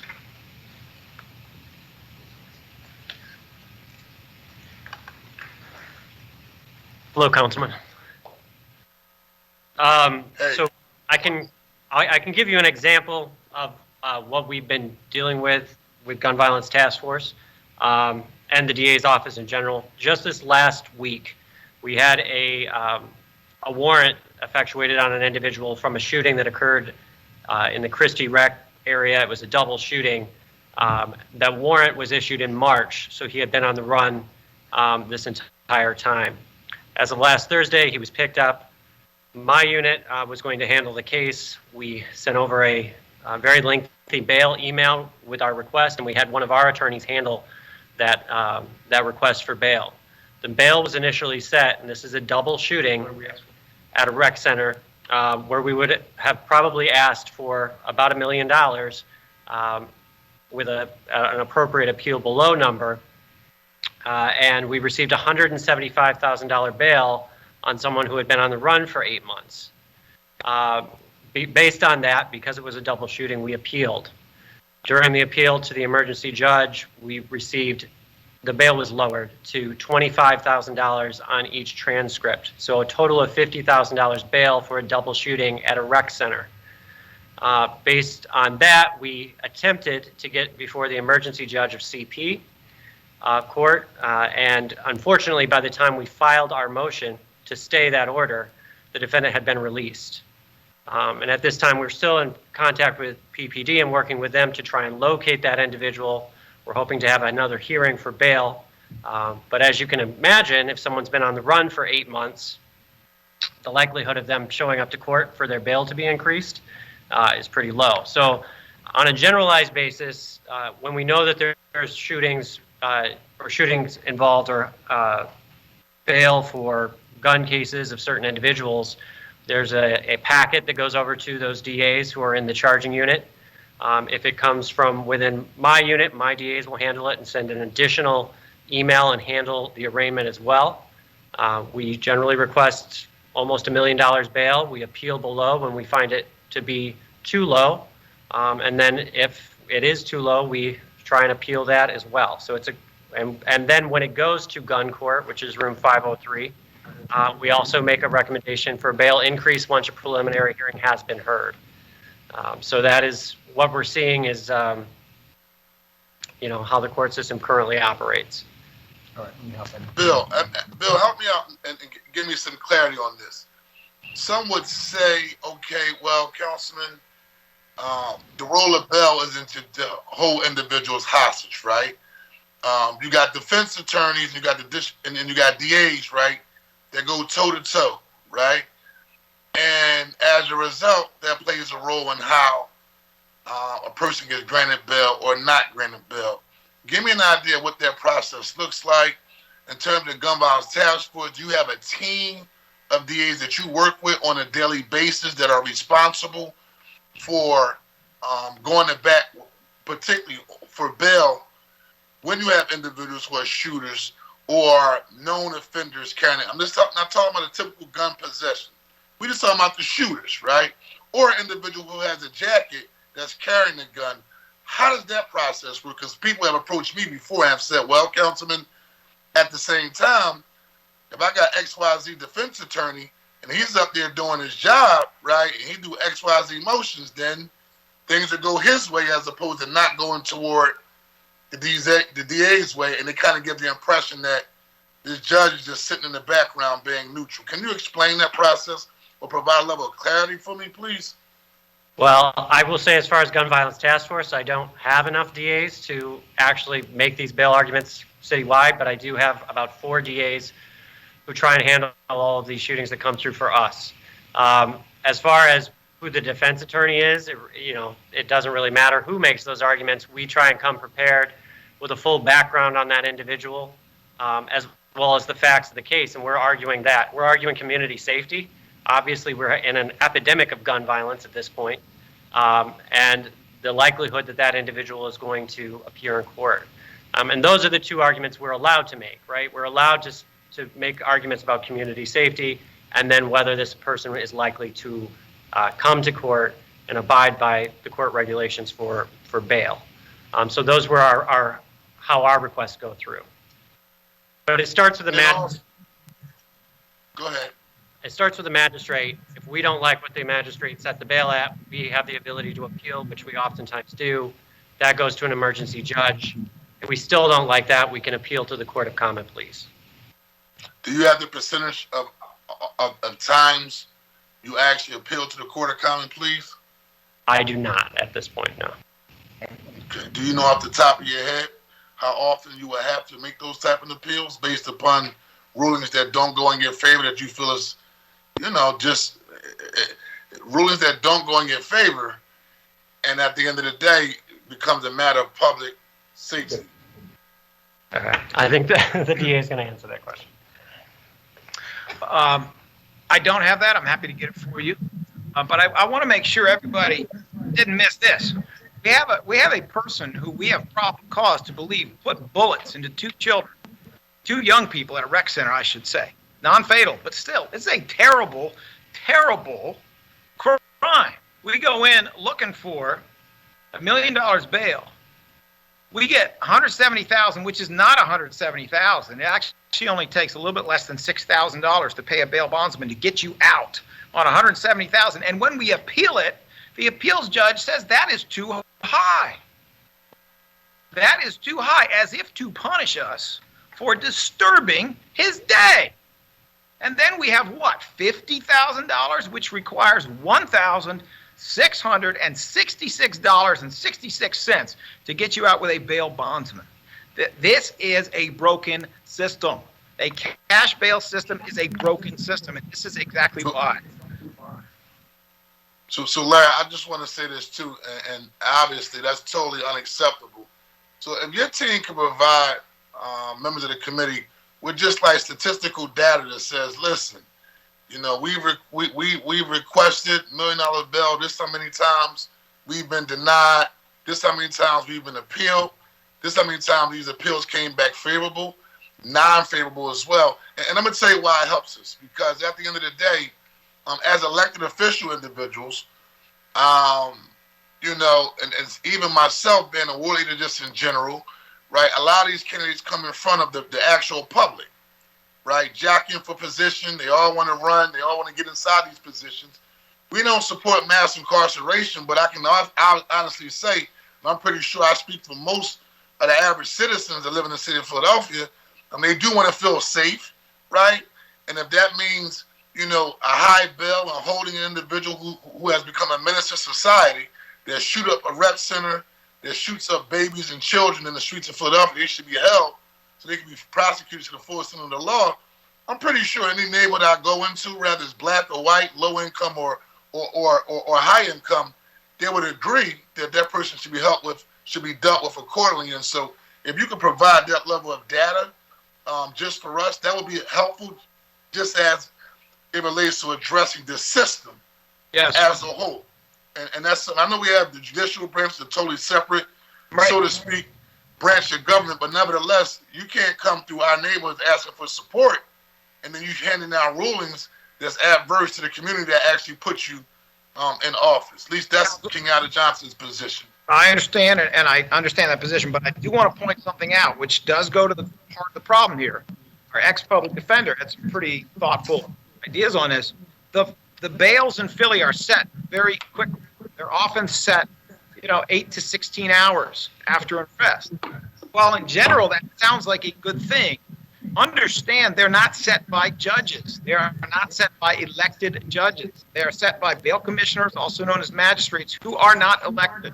These are appointees who are under the president judge of the municipal court. Believe it or not, in Philly, sometimes people who get appointed are exactly the right people, and believe it or not, sometimes they're somebody's nephew. Okay, let's talk about what's really happening here. Right. So when we need to put on a full-fledged hearing to say, Judge, this one should not be released at all, we're in the wrong place to do that. It's 8 to 16 hours after the event. We have bail commissioners. Not all of them are even lawyers. Almost none of them have ever handled a trial as a judge or supervised somebody on probation or parole. I mean, I'll tell you one of the things that I would love to see, and Peter Bradford did talk about a similar notion, which is that 8 to 16 hour system is really good for non-serious cases, for less serious cases. It is not a good system for a case where we have probable cause that a human being pointed a gun at another one and pulled the trigger. That should be a full hearing. It should be in front of a municipal court judge. There should be a couple days to prepare, as is done in the federal system all the time. That's how they do it in the federal system. And that judge should have the power to say, I'm just holding it. The law makes it very, very difficult for us to argue this, but it's basically impossible to argue it 8 to 16 hours after in front of a bail commissioner who's an appointee and doesn't feel the accountability that you are talking about, council member. I would love to see a situation in which the DA's office is able to say, all right, defer this. This is a shooting case. Defer it a couple days to a judge of the municipal court, an elected judge with all that background, all that experience, and let us make the argument there. But because these decisions are made so quickly, sometimes by non-lawyers, always by bail commissioners, and because people are released before we can even get to a higher level of review, as happened in the Tyreek Bay case, we have a mess. We have a guy who shot 2 people, and he's out there running. That's totally unacceptable, and we'll do a deeper dive on the same conversation that I discussed with my colleague, Councilman Jones, regarding the bail bondsmen in this current system and how they get appointed and the criteria for those who are serving. So that's something we're definitely going to do a deeper dive on, and most importantly, keep it on our radar, particularly around this issue of senseless gun violence. I'm going to have Councilwoman Jamie Gardier. Want to call on her. She have a couple questions she would like to ask. I really just have a comment. Thank you, Mr. Chair. First, I wanted to thank our partners at the DA's office for everything that they do to help our constituents. And there are so many people that have been invaluable to my constituents over, the time that I've been in office, from you yourself, DA Krasner, to G. Lamar Stewart, to Detective Lightsey, to Reverend Maxwell, to others on the team as well. So thank you first. And I also just wanted to make the point that, the point you made in your testimony is well taken, that you need support in order to reach the outcomes that you're being pushed to achieve. And I think that we need to seriously consider that from a funding perspective, particularly if we're on key issues like relocation, on the level of support that we're able to put to the gun violence task force, which is very important to the work that we're doing right now. So I just wanted to say that I want to see what you guys need, and I'm hopeful that as a council body, we will seriously consider the request. And that's really all I had. Thank you so much. And council member, once again, I really appreciate that you reach out when we can help. Thank you for that. Thank you. Thank you, Mr. Chair. Thank you very much.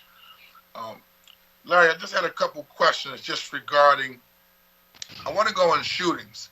Can you give us the percentage of gun homicide arrests that results in charges by your office?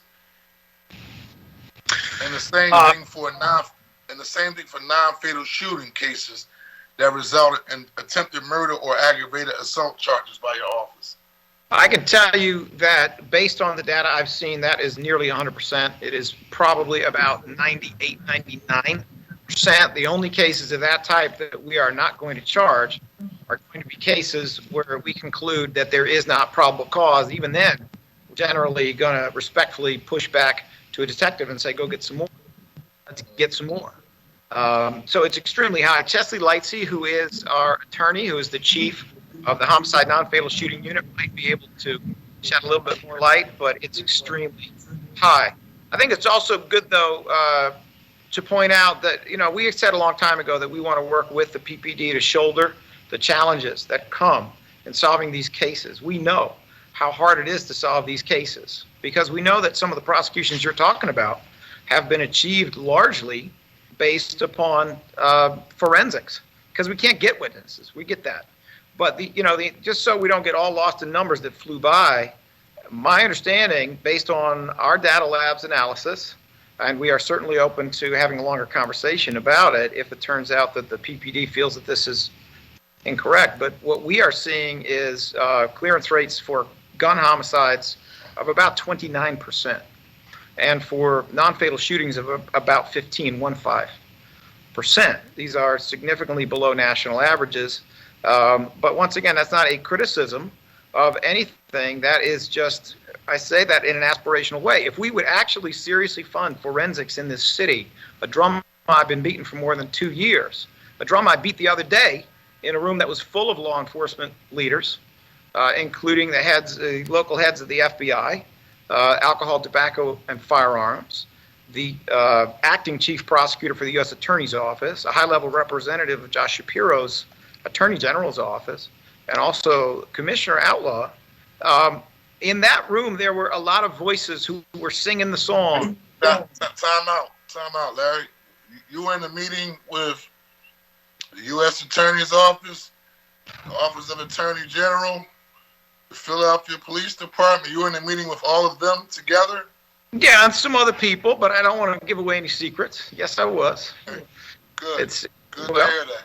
We like to be there, but what I liked even more is that with very few exceptions, there was a whole cheering section for the idea of putting a few $1 million into forensics that will unquestionably. I mean, I think I even heard this from one of the deputy commissioners. Forensics that we all know would increase these solve rates, but it would also give the DA's office stronger cases. It would turn jury trials that are a close call into quick guilty pleas. That moves along cases. It makes sure that we don't get the wrong people. It makes sure the city isn't paying $10 million down the road for putting an innocent person in jail. So I see that as a big part of the solution and how we can all collaborate and work together to assist PPD with increasing the clearance rate for gun violence. And I guess I'll just go on the record and say, because you have been beating the drum about forensic lab and so forth. I don't know if there's federal funding on a federal level, and I see the Commissioner Outlaw is also still on the call, but part of a past panel. But maybe we have a discussion if the city can't fit the whole bill. There's like maybe a joint partnership with the feds to bring that money back to the city of Philadelphia. I know we have Congress people who are in Washington, D.C., who are, I would think, passionate about addressing this issue, but it's not just one person's responsibility. It's all of our responsibility. And so, you know, if that's something that should really seriously looked at, if we don't have the total funding to do here in the city of Philadelphia, it should at least rise to the level of a conversation with our federal and our state partners to see how does something like that happen. And so that's something that we'll take out of this committee to really do a real conversation to see how does something like that work if all the partners are on board that that's something that is needed. Because you mentioned it several different times. I know the Commissioner Outlaw mentioned it in a way in the past, but talked about how it is a major funding commitment. But at the end of the day, if we're bringing people home from prison because they're railroaded and forensically played a part in that process, then I think the investment on the front end helps you save money on the back end. I would think that with the number of people who are coming home from prison who are wrongly convicted. I had another question regarding the possession of illegal guns.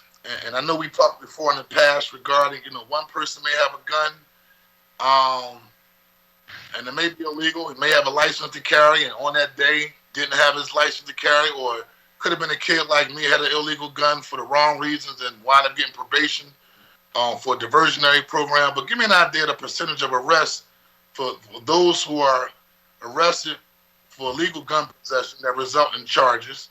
And then also, under what circumstances are defendants in these cases allowed to enter a diversionary program?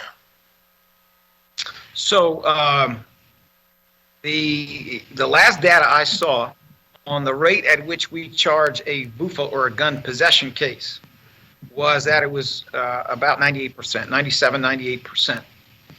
Once again, if we're rejecting a gun case, then it's going to be either because it is dead in the water, because it's obviously an illegal search and the law is getting more difficult in that regard in Pennsylvania, or because it is a situation where we simply don't have enough evidence to rise to the level of probable cause. But it is on the order of 97, 98% in which we charge them. You had a second question. I apologize. I just gapped on that. Yep, diversionary programs and the opportunities for individuals who are arrested with an illegal gun, right? The opportunity to participate in a diversionary program. Like, do we have programs that will show a young person that you got caught with a gun, right? And oftentimes they just get arrested and go back home, right? If they don't get any time, they just go back home as if life just, moves on, as opposed to really addressing those root causes of why they had the gun in the first place, the trauma they can help, the trauma that they can actually put on another person's family when they take a person's life with that gun. So give me an idea of how does that work? So, Council Member, thank you for that. And I think your question, even the little bit of your personal experience that you described there, I think it goes to an essential issue, which is that some people who possess guns are really dangerous, and they need to be locked up before trial, and they need to have an appropriate lengthy sentence. Okay, we know that, but we also know that Philadelphia is a place where you can do stuff by possessing a gun that's legal everywhere else in Pennsylvania. But our legislature, for some reason, I'll let you guess why, decided that it had to be illegal in Philadelphia. What I'm talking about specifically is you need a permit to carry in Philadelphia that you do not need in the other approximately 66 counties in Pennsylvania. That is something the legislature did for us. So that, on the one hand, is a benefit because, frankly, I'd love to see a permit to carry all over Pennsylvania. But on the other hand, it's inequitable because there will be people who, if they had been across the Montgomery County line and were carrying a gun, would not even be arrestable for what they did. Basically, working people who want to protect themselves, who are fearful at a time when there is a high level of gun violence. There will be people who deserve diversion, and they should get diversion. Now, there has always been some diversion in the DA's office.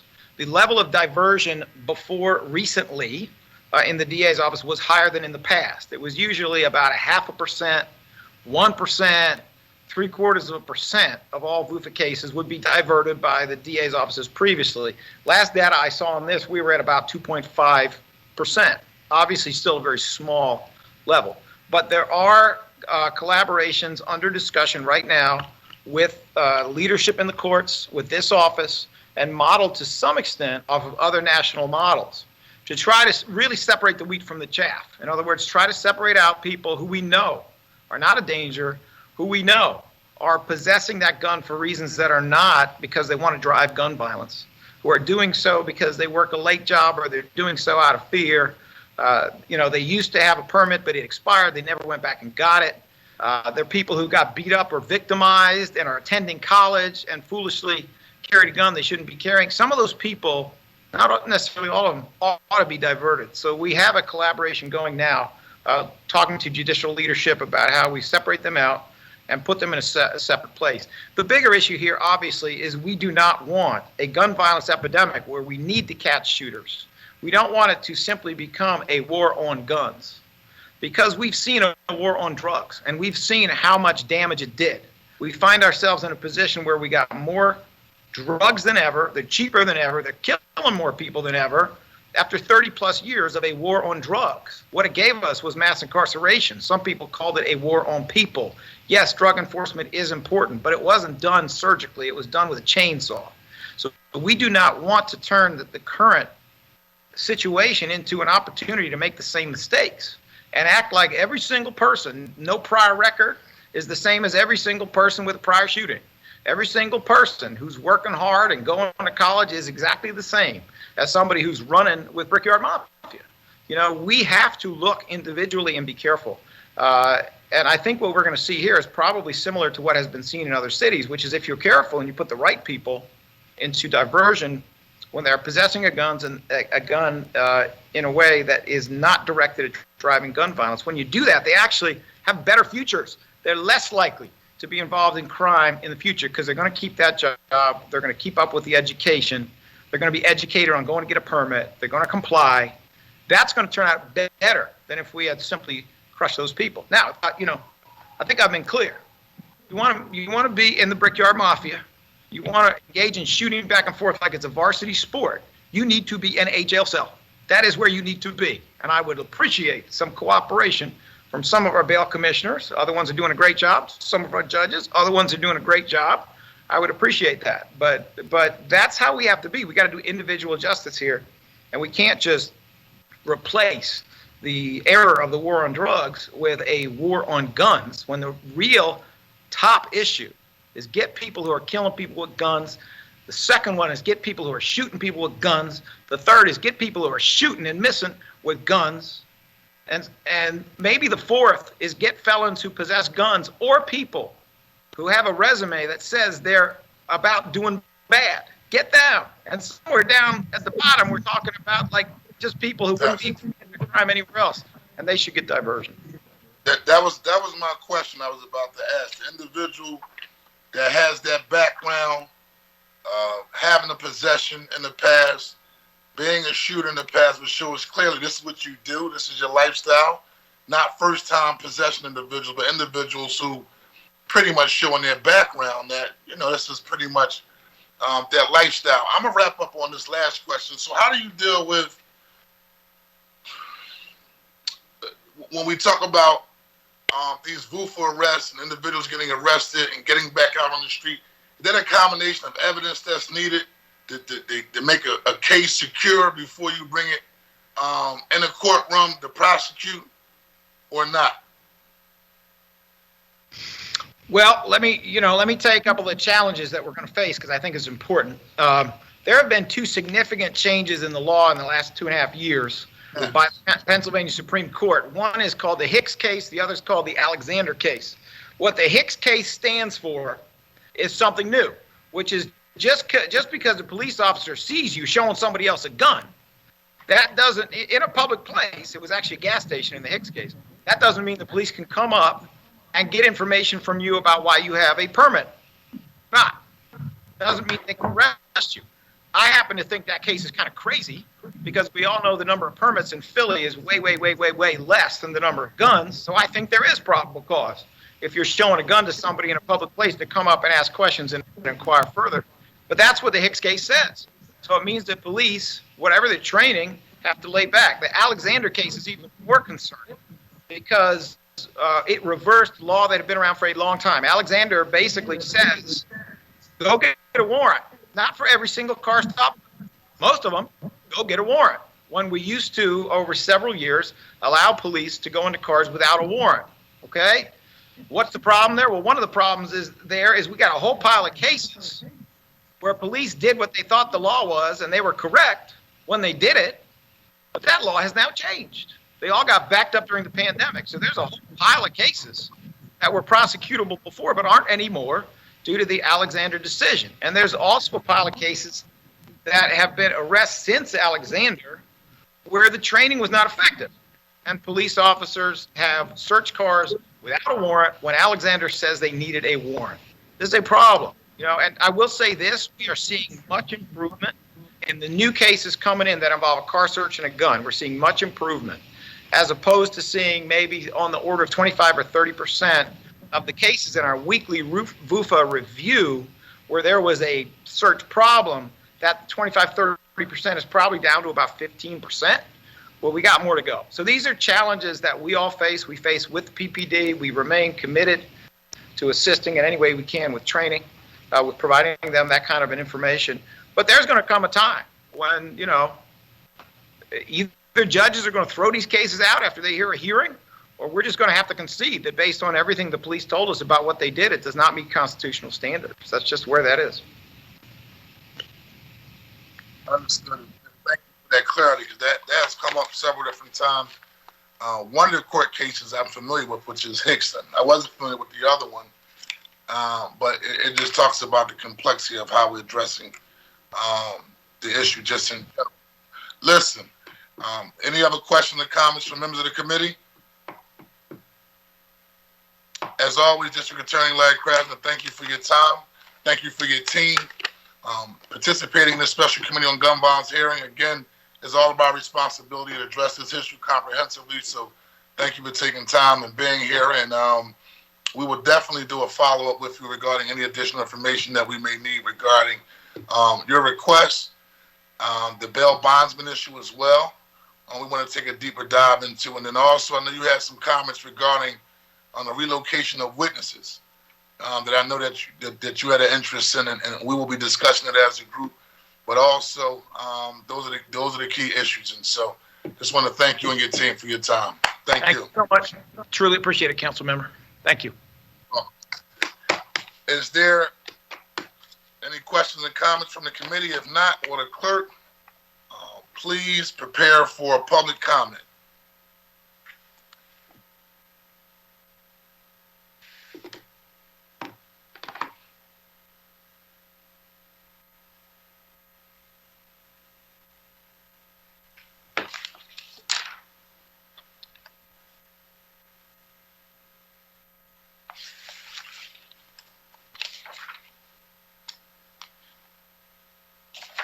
Modesto, are you there?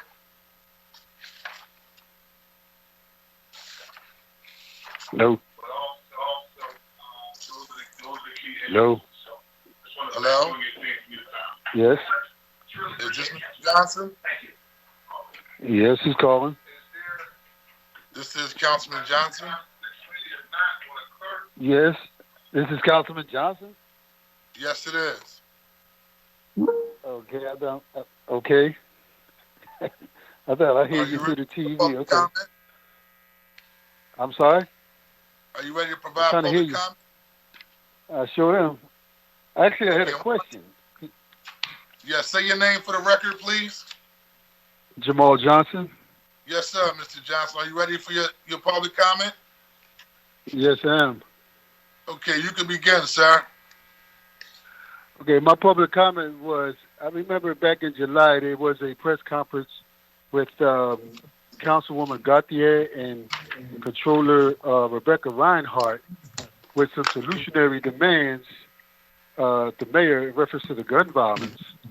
And I was very curious whatever happened with that, and if there were a solution between them. Has it been publicly stated, and where can we find that? I don't have the information. We can reach out to the mayor's office and his team and his administration to see what his response is to Rebecca Reinhardt, the city controller, and the councilwoman Jamie Gaudier. Okay, how would I be able to find the end result of that? I can personally follow up with you, but I will also, after we ask the question of the administration, which is the mayor's office, do additional follow-up with the office of Jamie Gaudier and city controller Rebecca Reinhardt, but I'll do an official request as well, just to see the status for the record. I appreciate that. You're welcome.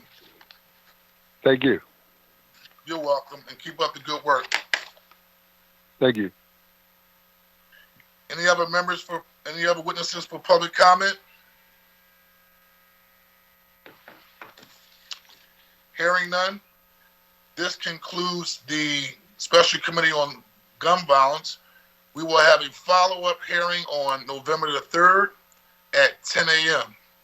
Thank you all the panelists for taking time out of your schedule and participating in this very, very critically important hearing. And most importantly, I want to thank all of my council colleagues for taking time out of their schedule and being a part of this hearing.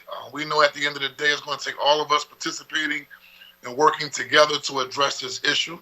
And so with that being said, this concludes the hearing of the Special Committee on Gun Violence. The next hearing will be on November the 3rd. We will recess now to the call of the chair.